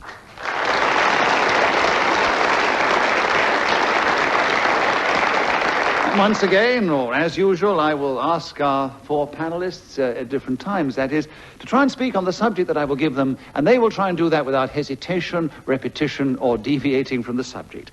We'll begin the show this week with one of our guests, Barry Cryer, and Barry, the subject is laurel.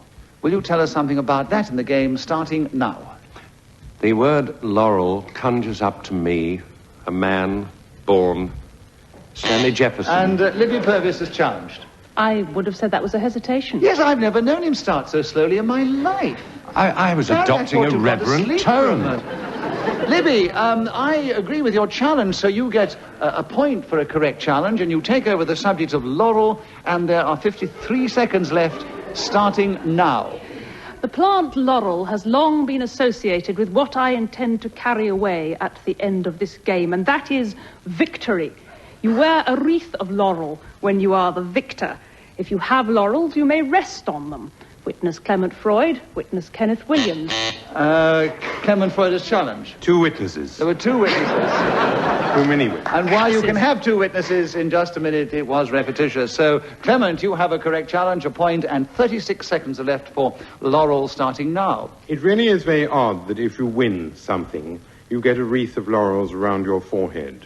Laurel being bay. You never get parsley, chive. Kenneth Williams is challenged. Who gets?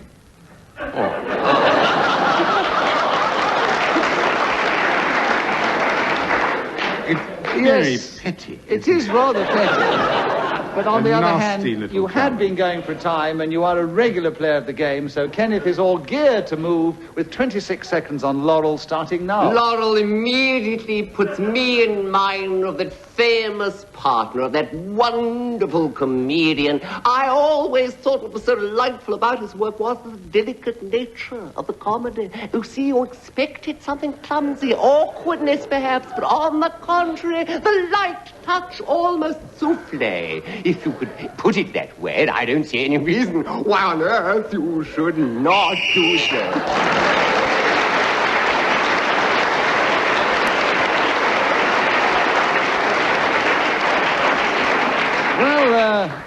Kenneth kept going until the whistle went. And never mentioned who he was talking about. I know, I was just about to say that. It was, of course, Stanley I couldn't Jefferson. think of Oliver Hardy. Yes, I was Stanley Jefferson, born in Ulverston in Lancashire, I was about to say. You know, I know, that's but you why I never got adopted around a tone to of it. reference. I know. I'm glad you've woken up, I think Barry. Libby's very pushy for a newcomer. Yes. Very. You've got to be. And You've I got to thought- be in this business. Anyway, boy. nobody challenged Kenneth because nobody could understand a word he was talking about. So, but when Ian Messiter blew his whistle there with that aplomb for which he's known, whoever is speaking at that moment gets an extra point. It is Kenneth Williams on this occasion, and Kenneth is, of course, in the lead at the end of that round. And Clement Freud, will you begin the next round? The subject, plain English. Will you tell us something about that in the game starting now? This is something which could not be said of Kenneth Williams, who is, in fact, devastated. So, Can I Kenneth, you start again? challenged? Yes, I thought it was hesitation. Yes, indeed, you were right, hesitation. You did yourself a terrible injustice. Here you are. He stumbled to a halt, which is unusual for Clement. There are 52.5 seconds on plain English with you, Clement. Kenneth, starting now. The most marvellous work on this subject was written by Professor Gowers, and in a notable chapter on the misuse of the plural in English, he cited the famous sequence in the play Hamlet, where a character called Ophelia says, "There is pansies." He said, of course, it is a wrong piece of grammar, but, on the other hand, he added, she wasn't herself at the time. It was, of course, the mad scene, you see. Clement Freud is challenged. Repetition of course. If you're going to get him on get, he can get you on, of course. You're So- quite right, and no one could deny you're a chairman with his eye on the ball. I get very suspicious when I get compliments from the regulars. Clement, you have a correct challenge. You take back the subject of plain English, and there are 18 seconds starting now. Pretty Welsh would be pretty well the opposite. Barry Cryer challenged. Two pretties. No, pretty well is one word. Is no pretty well. Pretty well is one word. Of course. Yes, it's a I place see. in Southend, pretty well. Yes, pretty well. He does this occasionally to try and trip you up so that you'll challenge and he gets another point. If anybody So- believes that, you want to buy my watch. Yes, pretty well. So, Clement, another point to you and 14 seconds on plain English, starting now. Oh, that we now had here but 1/10,000 of those men in England. Libby Purvis is challenged. Deviation. He's Why? not speaking plain English. He's speaking floral English. Oh, but that we now had here. What a clever challenge. Yes, I think we should give it to you, especially you as you're a think guest for that- the first time. So If there are you 10 think and a... that, I think we all ought to go home. Here, here. Put it to the audience. Well, Go on. 6 of them clap, so 6 of them can go home.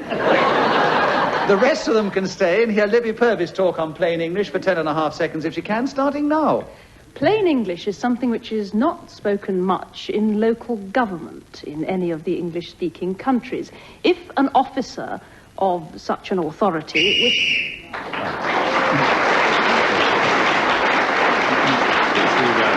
Pretty well. Well, on this occasion, Libby Purvis, our guest, was speaking as the whistle went. She got that all-important extra point and has got the lead at the end of the round. Libby Purvis, your turn to begin. The subject, sailing. Will you talk on that? There are 60 seconds for you to go, starting now. The point of sailing is to get a small wind-powered boat from A to B without hesitation, deviating from your course or banging into the Isle of Wight. If you see somebody else doing it wrong, you put your finger on the buzzer of your foghorn and... Barry Crouch. Just illustrating her point. I thought it needed a bit of colour, that rather dull narrative. And thank you for the 2 points. You've made your point. Barry, I disagree with your challenge, unfortunately, so Libby gets another point and she continues on sailing with 42 seconds, starting now. The problem about sailing these days is a song written by Mr. Rod Stewart and sung... Barry. Deviation from the truth, not written by Rod Stewart. It was sung by Rod Stewart.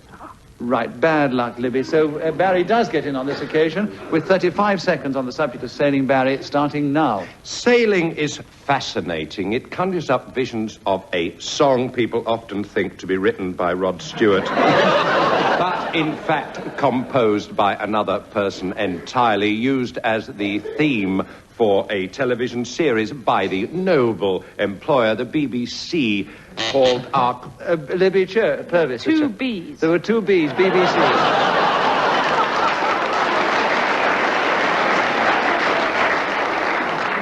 Libby, well listened, well challenged, and 15 seconds on sailing, starting now. The aforementioned song is a considerable... Clement Freud challenge. Repetition of song. Yes, you did use the word song before, I'm afraid, Libby.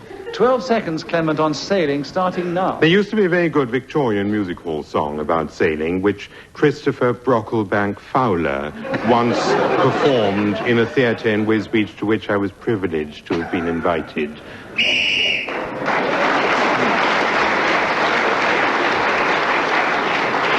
So Clement Freud got in just before the whistle was speaking as the whistle went and has increased his lead at the end of the round, and Barry Cryer is going to begin the next round. The subject, Barry, is wizards. Can you tell us something about those in the game starting now?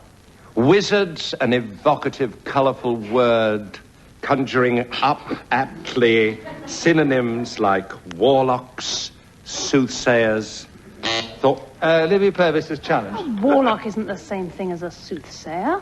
No, but it conjures up images like But it's warlock. not a synonym, then. Synonym means a word meaning the same thing as, doesn't it, Kenneth? Exactly.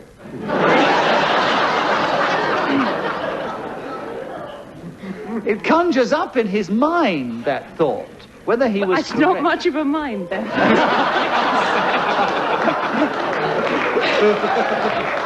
Must have been a great loss when you left the diplomatic corps. There are 48 seconds for you, Libby, on wizards, starting now. Hesitate. Whatever that was, I agree with it.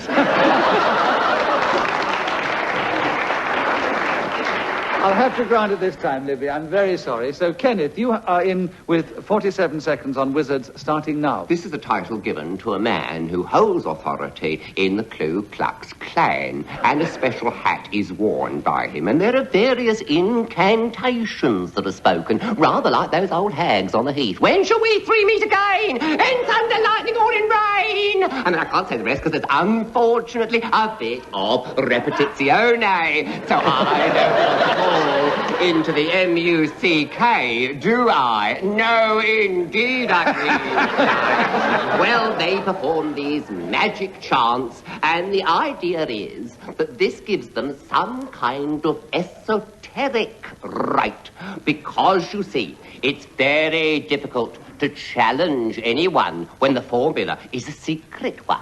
Thus, it's the same in custom.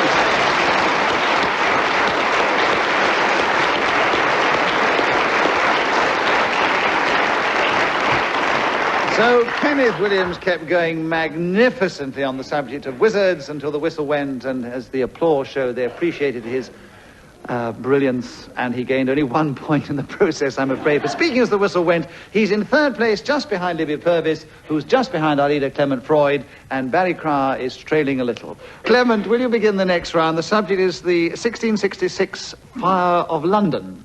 You have 60 seconds on 1666 Fire of London, starting now. The 1666 Fire of London happened 2/3 of the way through the 17th century in the city of London of that name, and it started in Fish Lane near Veg Hill, quite close to Meat and Two Vegetables Road.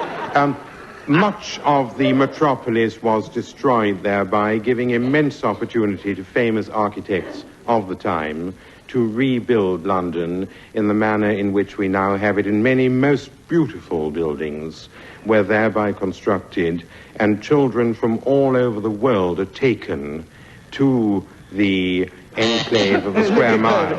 Hesitation. Oh, no. They did indeed. They couldn't remember where they were taken. Slow down a bit. Slow down, and you hesitated. And No Pudding Lane, is that a fallacy? yeah, he was wrong. It's Pudding Lane, not Fish That's Lane. what I thought. So, Libby Purvis had a successful challenge, so she has 17 seconds on the 1666 Fire of London, starting now. The fact that the 1666 Fire of London began in Pudding Lane conjures up a splendid picture of some early Clement Freud experimenting with an omeletto cerise flambé in the aforesaid thoroughfare, and dropping his frying pan while attempting to compose at the same time.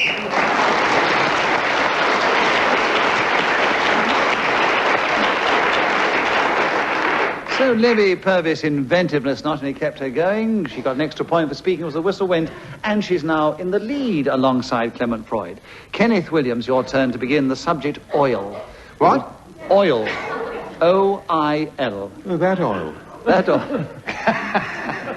You have 60 seconds on the subject starting now. I was given a very good tip by a girl behind the counter in this shop. She said spike oil of lavender is a marvellous reviver for these old bits you shove in the drawer, you know, filled with seeds and things, supposed to be herbal odours. And she said, you know, they go off. I said, I know. Last year, well, it's certainly gone. I mean, you can't really feel or detect, indeed, any kind of scent. No. Well, get this oil and shove it.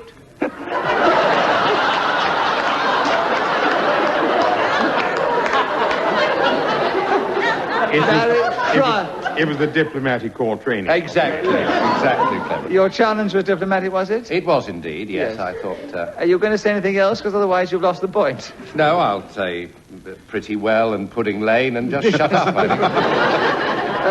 Kenneth, it was an incorrect challenge, so you have another point for that, and you keep the subject of oil, and there are 24 seconds left starting now. Thank goodness we have found oil in the North Sea because, as you know, the Chancellor sits on the woolsack because that once didn't... Clement Freud challenge. Two becauses, neither of which were justified. We haven't found North Sea oil because the Chancellor sits on the woolsack. We found oil because he was there. Does the Chancellor sit on the woolsack? The Lord Chancellor sits on the woolsack. Yeah. I apologise. You didn't know that, you great fool. I withdraw. Great illiterate twit. Now, listen, don't even know what synonym is, you great fool. Now, listen, you cannot be rude to our guest. He was the one Quite who drew right. our intention to Pudding Lane. I don't like that business of the pudding. I don't like the word at all, the pudding. I don't like it. Well, leave the pudding club immediately, then. I was always, as a child, being told, eat your pudding, and it was rice, and I hated milk pudding. I hated it. I don't like the name. Right. I don't know the name pudding. I don't mind dessert, or sweet, or confection, or confissiere, but pudding, sounds awful. Will you put a pudding in it and shut up for a moment while we get on with the game? Clement Freud won a correct challenge, and he has 15 seconds to go on oil starting now. Oil is something which, when it gets hot, bursts into flames, which is possibly why there was a fire in 1666 in or around Pudding Lane in the city of London. Many famous arsonists have used oil.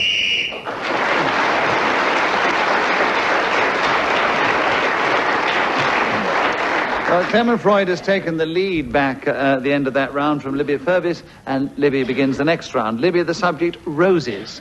Will you tell us something about that in the game starting now? Roses have long been a symbol of the best of womankind, the sweetest, the noblest, and the highest. You might, for example, call me the rose of the radio, if you so wished. And this would be a not inappropriate thing to call me, as... Barry Cryer has done. Deviation, it would.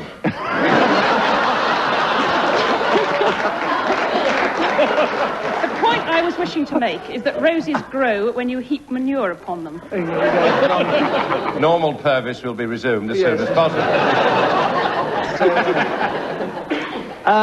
Libby, I disagree with the challenge, so you have 45 seconds to continue with roses, starting now. It is highly unlikely. Hesitation. Very good, very good. I don't think so. No. Yes, it took ages to make up her mind. You could see it all They've got ticking the over. knives. They've got the knives into No, last time she did take a long time. It's not then, because it was only half a second, if you want to know. There are 44 and a half seconds with you, Libby, on roses, starting now. It is highly unlikely. No, Clement. Definite. What's your challenge? It doesn't come in. I thought there was deviation. She came in quite quickly.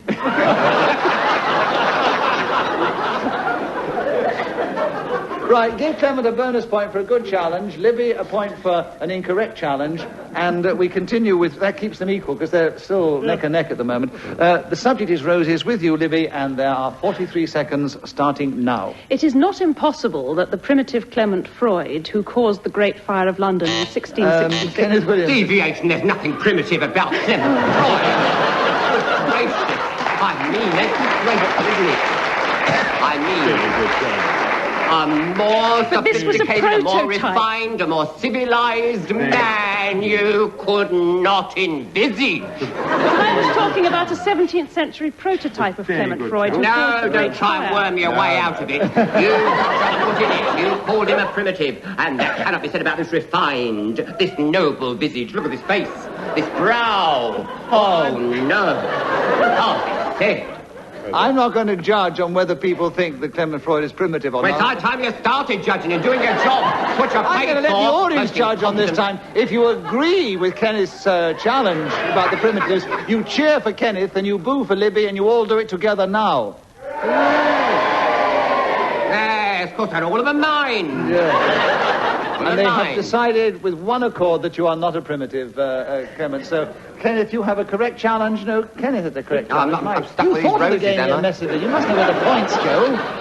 And Kenneth has the subject, and there are 38 seconds starting now. One of the finest of these specimens is the Parangora, and when they told Ludwig Koch it could be seen in the rainforests of Peru, he said that famous phrase, "I'm not going to get wet for a load of roses," which makes... Barry Cryer, challenge. That wasn't a phrase. What about it? It wasn't a phrase, so it's a deviation from terminological exactitude. What's come over you, Barry? He's gone panic. I've got delusions of adequacy.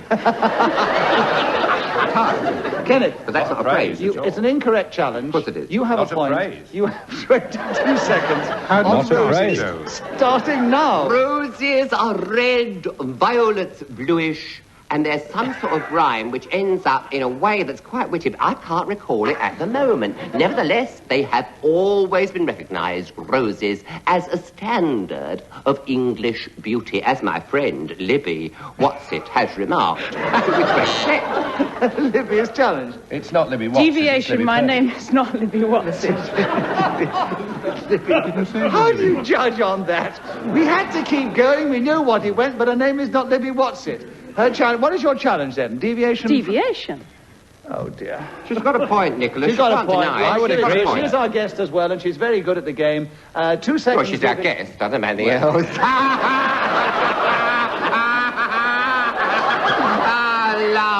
Laugh, nearly bought me home beer. Libby, you have 2 seconds on the subject of roses, starting now. Norman St. John Stevens.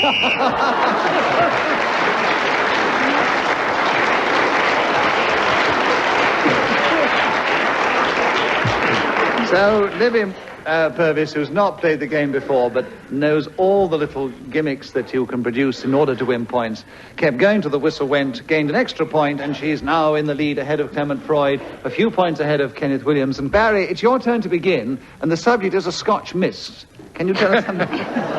Tell us something about that in the game, starting now. If one omits the indefinite article from this expression, one removes it from the realms of rhyming slang and moves to a material... Clement Freud is challenged. Hesitation. Yes, the subject is a Scotch mist. There are 49 seconds left, starting now. This is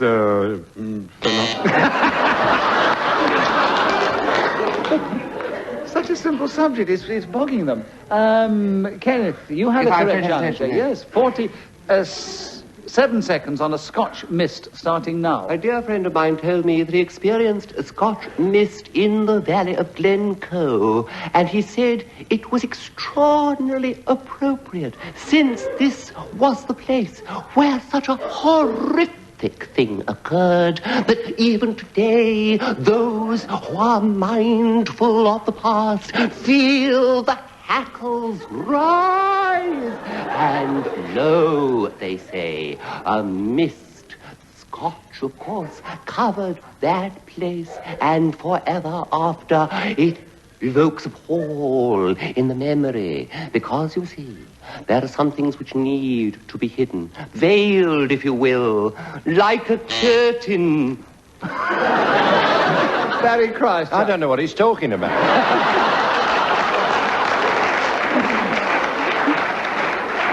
Well, he did say some things need to be hidden. And he was giving a very good demonstration. So your challenge is... Deviation from comprehensibility. No. I mean, no. For once we did understand the words, even if we didn't make much sense. But I did feel he was stuck in his Scotch mist, well and truly. I did not hesitate, and I did not deviate. It's all right, I'm agreeing with you. Oh, I see. Well, you look so aggressive. Kenneth, it's an incorrect challenge, and you have 3 seconds, or 2.5, to keep going on a Scotch mist starting now. A Scotch mist can be evoked, of course, by Clement Freud has challenged. The second evocation. He's evoked before. No, I said evoked. That was evoked. Oh, that's a past tense, so it's a different word, dearie. And you want to wash your ears out.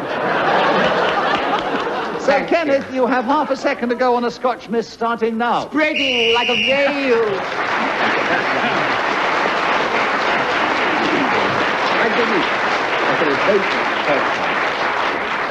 So, Kenneth Williams, with his usual flamboyance, brought only not the round to an end, but he's also brought this show to an end, and it remains for me to give you the final score. My God, the suspense. Barry Cryer, giving his usual good value, and that's why we love him to come on as a guest, didn't get many points, but my goodness, he was marvellous in other ways.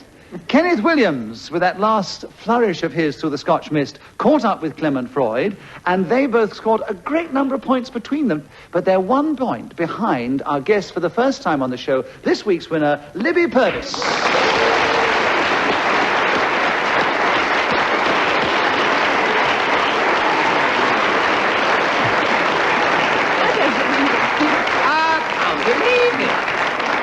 I can't believe it. It's a con. It must be a con. No, she did very well. Get out the laurel leaves that she was talking about at the beginning of the show. Put them round, Libby. Thank you for your contribution, Libby. I hope you'll come back and show again sometime. And we hope that this audience will come back again because we've enjoyed playing to you here, but we have also particularly enjoyed playing to all those hundreds and thousands of people who tune in to listen to Just a Minute. And we want you to tune in again the same time next week because we will be back here. Shut up, Libby Purvis.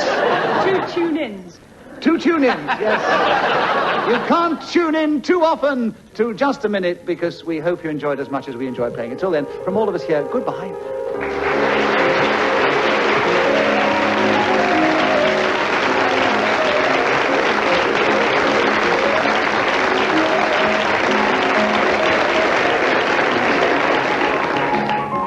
The chairman of Just a Minute was Nicholas Parsons. The programme was devised by Ian Messiter and produced by Pete Adkin.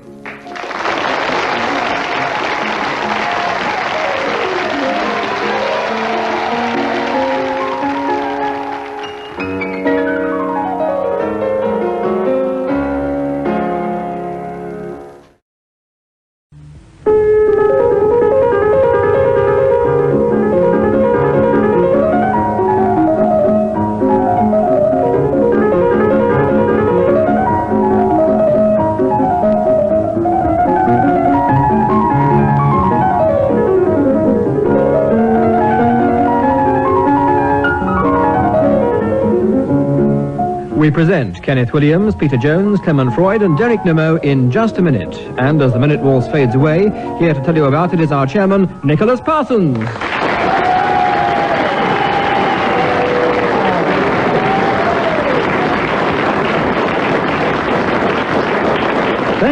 Thank you very much. And that enthusiastic response from our studio audience might be one of sympathy because this, alas, is going to be the last show in the present series of Just a Minute. Yes, we feel even worse because we get paid for coming here. Yeah, I heard you get more than the rest of us. You know about that, Derek? I do that every week. Yeah, he gets more. Yes, He's the chairman. I know. Yeah. We have our 4 regular guests. Well, of course, I mean, who better to have the show and to finish with Derek Nimmo, Clement Freud, Peter Jones, and Kenneth Williams, or Kenneth Williams, Peter Freud, Clement Freud, and whichever way you like. And once again, they're going to try and speak. Peter Jones, Kenneth Williams. And they're going to try and speak, if they can, on the subject that I will give them. And they will try and do that, as usual, without hesitation, without repetition, and without deviating from the subject on the card which is in front of me. We'll begin the show this week with Derek Nimmo, and it is Blowing Bubbles. Derek, will you try and...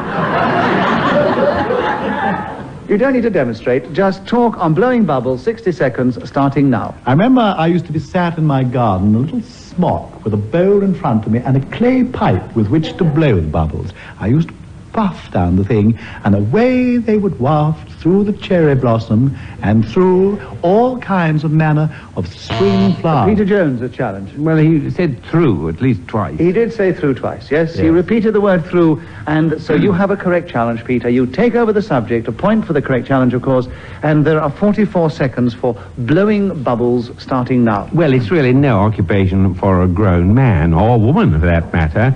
They last very little time, and they're not particularly... Clement Freud challenge. Men and women last for a very little time. The bubbles. He had established in my mind that the bubbles didn't last, because we know... Well, my God, if I established it in your mind, it should have been clear to Clement.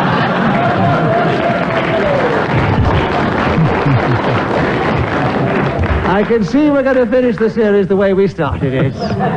But in spite of the remarks, I will show you how fair I am. Peter, I disagree with the challenge, so you have a point and you keep the subject, and you have 36 seconds blowing bubbles starting now. And they're not really very pretty. You can get the same effect by treading on a piece of orange peel in a puddle. All the same colors of the rainbow emerge. And, of course, they last a great deal longer. But blowing bubbles... Clement Freud challenge. I did, didn't I? Yes. Yes, you must remember. There was a hesitation. It wasn't very long. No, I wouldn't allow it. It wasn't long enough for me to penalise. No, I agree. So, but you tried hard. Yes, I did. As always. And there are 23 seconds on blowing bubbles, still with Peter, starting now. I suppose if I really set about it and could equip myself with the right kind of plastic and a pipe which would...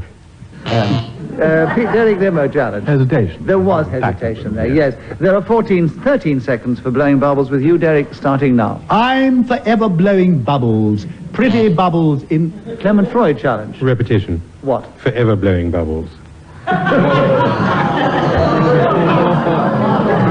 A clever challenge. We give Clement a bonus for his cleverness.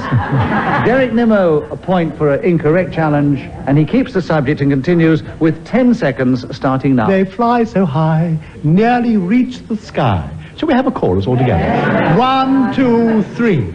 I'm forever blowing bubbles.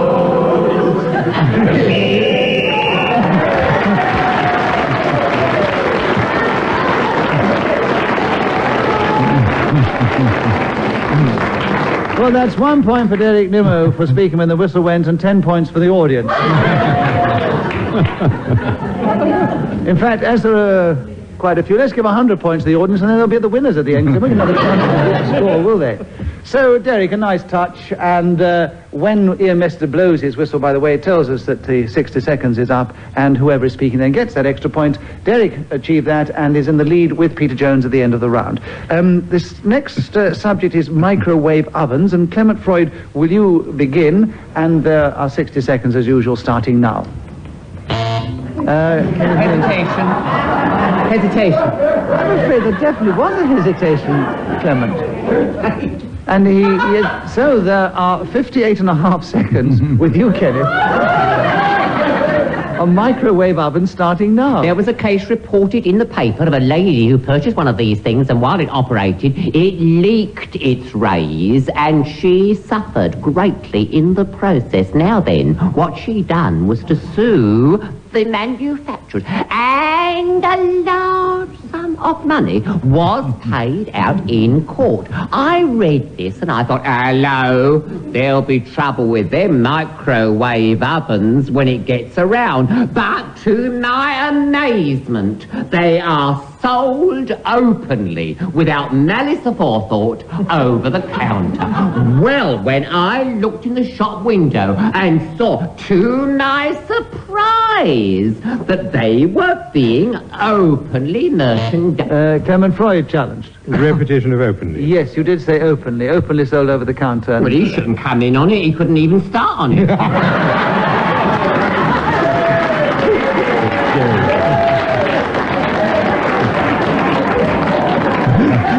Well, you might have a chance to get back in again then, Kenneth. So there are 11 seconds with Clement Freud to take over the subject of microwave ovens starting now. Whereas I admire what microwave ovens set out to do, I do loathe what they achieve, in that every item of food which comes out of them appears to me to be totally inedible.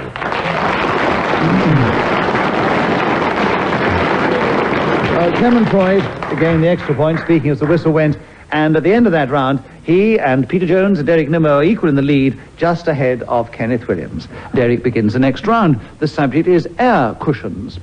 Derek, can you tell us something about those in the game, starting now? Oh, I have so many happy memories of times spent on air cushions. I think probably the one that I enjoyed most of all was when I was locked in the arms of Denise Breyer, who was Nicholas Parsons' wife, and we were floating down the Thames, embracing one another in this most extraordinarily exciting way.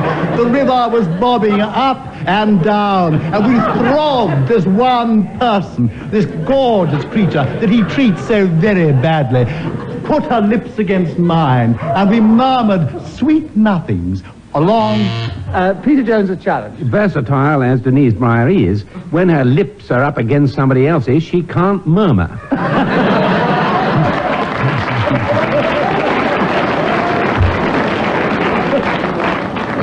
Speaking from personal experience, you'd be surprised by Denise Breyer. I would have thought it was all she could do when her lips are up against yours. I would have thought so. You can make a noise. Put your lips up against your hand and cry. Mm-hmm, you see? So what is your challenge? Yeah, murmur. Deviation? No, actually, I don't really want to carry on with this subject. Hugely embarrassing, but just to show how completely fair I am in the game, I say that it was an incorrect challenge, actually, Derek. So you have to continue, and there are 26 seconds left. Air cushions starting now. Of course, there are these very jolly air cushions that you can buy in joke shops, and you put them on a chair, and when somebody sits on them, they go, and everybody wonders what's happened. They look around most apprehensively because they think that some untoward physical thing, or perhaps has happened inside the anatomy from the lower colon, perhaps. But in fact, it has all come from an air cushion. Now, in the springtime, I take one into a meadow quite frequently and put on top of it.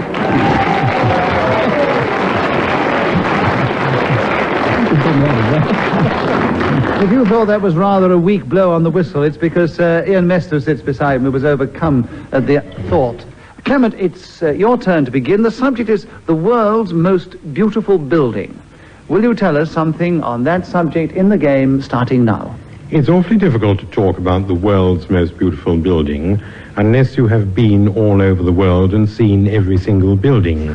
But I think what I can say is that number 28 High Street, Ewell, is not the world's most beautiful building. I passed it the other day and it was quite singularly ugly. A two-story building with an old turret. Derek Nimmo. He's not talking about the world's most beautiful building. He's talking about a building that he finds particularly ugly. On the away from the subject. No. You were deviating. The subject is the world's most beautiful building, and you had established you were talking about the world's least beautiful building in your mind. So I think you have well and truly deviated, and Derek has the subject. Consistency I like so much. Yes. 35 seconds left, starting now. Well, I think, as far as I've seen, and I haven't been all around the world, the most beautiful building that I have actually witnessed must be the Taj Mahal. And I think there's such an element of surprise to that building, because in all the picture books and on the boxes that you've seen selling chocolates and so on, where you see this particular edifice... Kenneth Williams. I beg your pardon. My brother was pressed involuntarily. I'm mad. I'm so sorry, Derek. I do apologize. That's all right, Ken. Okay, Ken. All's forgiven, Ken. Thanks, chum. Oh, you're not having him for repetition of C? No, he said C the first time and seen the second.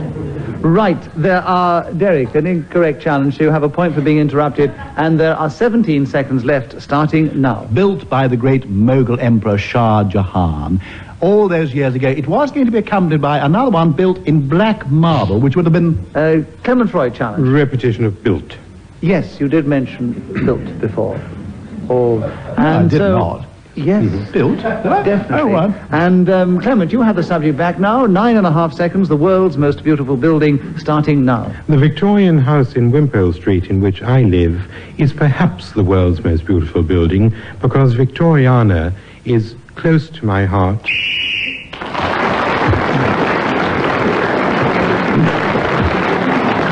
Still struggling neck and neck. At the end of that round, it is Peter Jones, Clement Freud and Kenneth Williams equal with 6 points, 1 point behind Derek Nimmo in the lead. Kenneth, your turn to begin. The subject, knowledge. Will you tell us something about knowledge in the game, starting now? Well, of course, you see, a lot of people imagine that if your head is full of extraordinary facts and you're able to have the sort of retention which enables you to trot these items out at will, and you become Brain of Britain or Mastermind with that goblet in your hand, that's what they think is knowledge. Well, I see it isn't. Knowledge is knowing where to get the Enlightenment. You don't have to go around like some card file index system. On the contrary, I can pop to the reference. I was going to say pop round to the reference library, and I got Derek Nimmo got in. Derek, you have 20 seconds to talk about knowledge, starting now. They say sometimes the little knowledge is a dangerous thing. Kenneth Williams. They don't say anything of the kind. No, it's the wrong You quotation. see, it's a little learning is a dangerous thing. Nevertheless, they do say a little... Shut your mouth! Anyone could say. He's always trying to get one better than me. He's always doing it. It just objects the fact I've got this lovely hair. That's fun. Kenneth, actually, is quite right. They might say that, but they're misquoting, you see, so he's not actually deviating from the subject on the card. So, Derek, you continue with 16 seconds on knowledge, starting now. Of course, there are some kinds of knowledge which you don't normally tell people about. Now, I, for instance, I have carnal knowledge of Nicholas Parsons' wife. Now, this is not something I actually tell people about very frequent. Peter Jones is challenged. I don't think this has any place in a family program. And we may all be dragged in as witnesses. It could lead to a lot of unpleasantness. I don't think it's got any place in any show, let alone this one. No, quite. Well, you should know.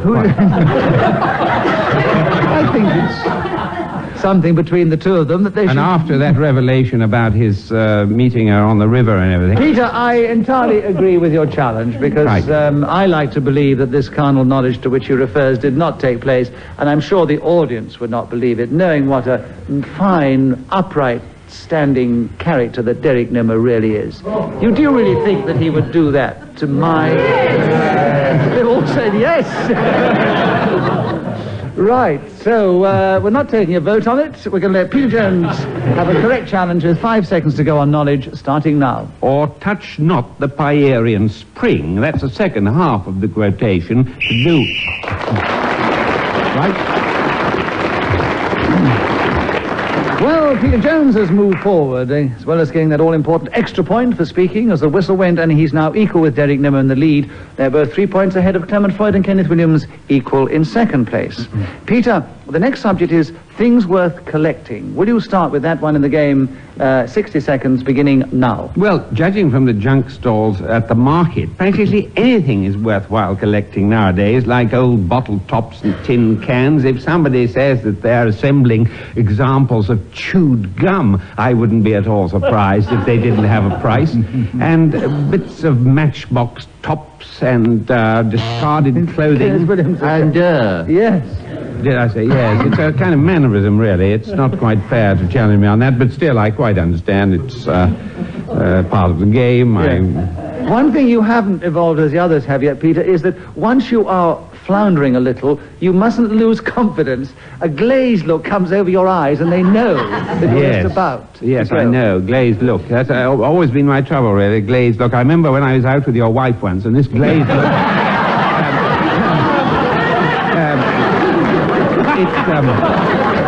it came over, and she rumbled me right away. So, Kenneth, hesitation, you have the subject of things worth collecting. 40 seconds, starting now. Well, you know, my bank manager said to me, people might as well stick their pine notes under the bed, because in time, when they become obsolete, they're still having what you call it a face value, and collectors will regard them as highly prized pieces, and so, consequently, everything is worth holding on to. Now, I've even heard they're selling old share certificates issued by the Chinese government of the Ming dynasty, if you please, or Fu Manchu. That's another one, I think. But on the other hand, you see, Russian bonds, which I'm... Clement Freud challenge. Repetition of bonds. Chinese bonds, Russian bonds. Yes, right, Clement. And 4 seconds are left for you to talk about things worth collecting, starting now. One's colleagues' wives are well worth collecting. And in particular...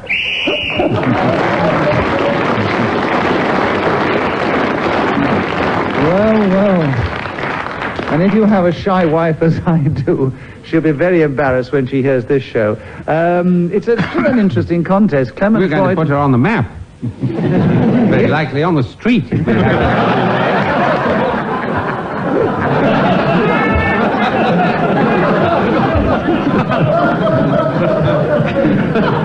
You have. She's going to be getting the letters after this show. Yes, Kenneth Williams and Clement Freud are still equal in second place, but they're both only 1 point behind our joint leaders now, Derek Nimmo and Peter Jones. The next subject is canaries, and I think it's your turn to begin, Derek, and you have 60 seconds as usual, starting now. Canaries sometimes sing. Actually, it's rather interesting there that the Canary Islands, from which the particular bird comes, by the way, in their wild state, they are green. It's only when they're brought back to civilization, they turn this glorious yellow, which is... Peter Jones, a challenge. He's confusing them with bananas. He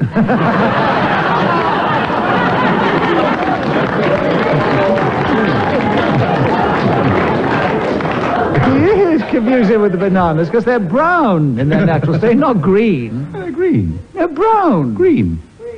Anyway, we'll give Peter a point for a superb challenge because we did enjoy it. Leave the subject with Derek Nimmo, canaries, and there are 46 seconds starting now. It still has the Roman root, canaries, of canine, or canis, which is the Latin word for dog, because when they first went there, these people that I've been talking about, living, 2,000 years ago, they found a species of wild... Peter Jones, a challenge. Hesitation. Slight hesitation. Very Stumbling. slight, yes. Well, but not enough to be considered a genuine hesitation. Not quite enough hesitation. Not enough to, within the context of the games and the rules as I try to interpret them. There are 31 seconds for canaries. Still with you, Derek, starting now. Also from the Canaries comes a particularly fine wine, which was extraordinarily popular in the 18th century and then seemed to lose favour at the beginning of the 19th. It was rather like Madeira, perhaps. I wonder why we don't import more of Canaries wines today. Clement Freud challenged. Repetition of wines. No, he said wine before, and wines this time. Second time. Canary wines. A wine first time. Well, it was near enough, wasn't it? Within the meaning, as you interpret yes, but if I gave it the other way, they'd be jumping on me like a ton of bricks. There were a lot of other things one could have objected to. I know there were, but you didn't bother. No. There are 15 seconds on canaries, Derek, starting now. Coal miners take canaries down the pits with them. The reason for this, actually, is... Peter Jones challenge. No, they don't do that anymore. They used to, but they don't anymore because they've got electronic devices that they use, much more efficient. Canaries are very unreliable as testers of presence of gas. I haven't been on a pit for quite a while, Peter, so I believe you're right. So we'll give you the benefit of the doubt, and we'll have 11 seconds for you on canaries starting now. They are fairly useless birds altogether since they're no longer of any good down the mine, and the eggs are no nourishment really in the eggs. Derek Nimmo challenge.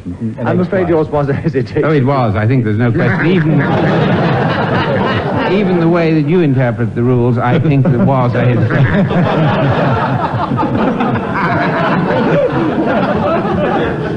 4 seconds for Derek Nimmo with canaries starting now. I once had a canary-coloured pullover, which Yes, I definitely, even the way I interpret the rules, I definitely consider that one was hesitation. And was it green in Madeira and yellow when you got it home? Clement, you have 1.5 seconds on canaries starting now. Mrs. Nicholas Parsons had a canary.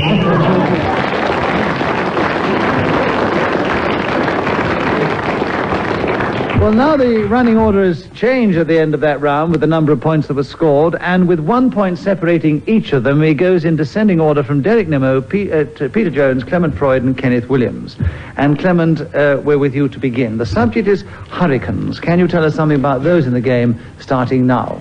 Hurricanes are great build-ups of wind, if you don't mind a technical expression.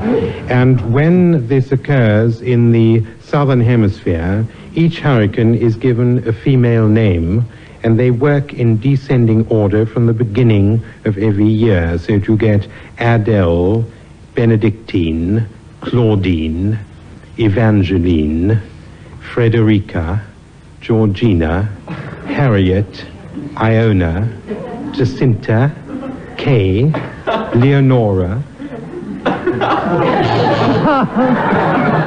Peter Jones challenge. Education.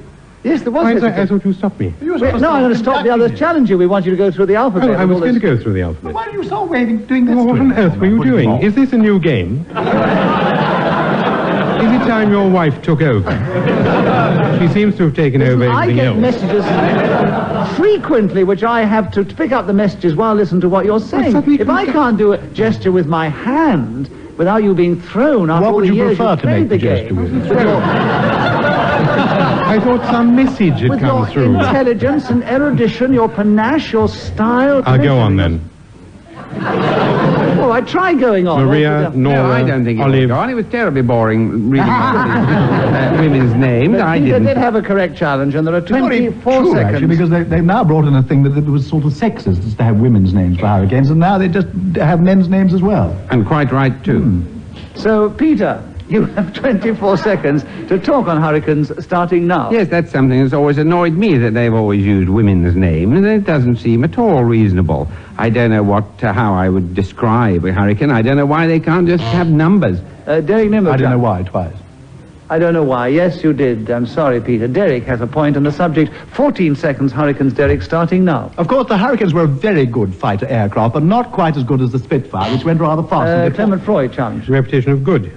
Yes, I'm afraid you repeated good twice. Quick, wasn't it? Clement's back in with 9.5 seconds on hurricanes, starting now. If hurricanes went by men's names, they would probably be called Archie, Benedict, Charles, David, Edward, Fred, George, Harry, Ivor, Jack.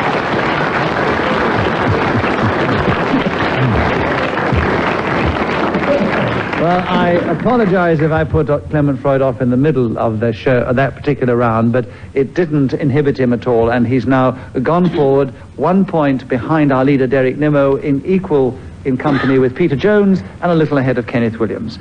And Kenneth, we'd like you to begin the next round. The subject is going too far.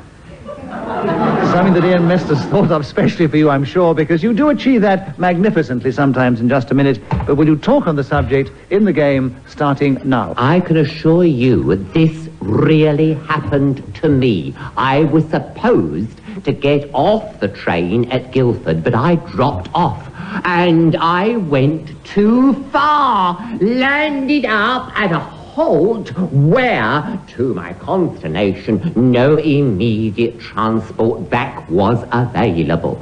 So, tearfully, I cried out, "Oh, what a plight I'm in! I'm supposed to be playing Maudlin in Richard de Bordeaux. Could anyone help me to get to the destination, which I've mentioned before and can't do again?" Well, a marvellous bloke turned up who had what was known as a hansom cab. Well, I mean, that's the title they give them, but I don't think it's fair, for the modern conveyance is nothing like those that were given that name in Victorian times, you see. Nevertheless, he rushed me back, and I went on the stage, and they said, "Oh, you could never..."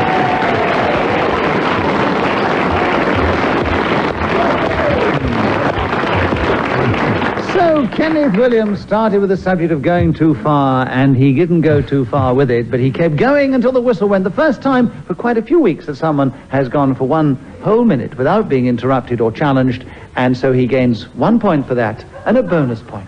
Clement Freud and Kenneth Williams were equal in second place, only 1 point behind Derek Nimmo and Peter Jones. So let's say this week, at the end of the series, they were all the 4 winners.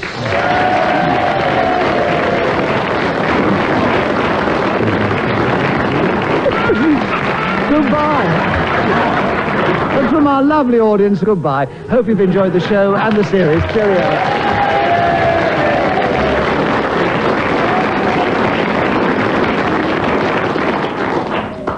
The chairman of Just a Minute was Nicholas Parsons. The programme was devised by Ian Messiter and produced by Pete Atkin.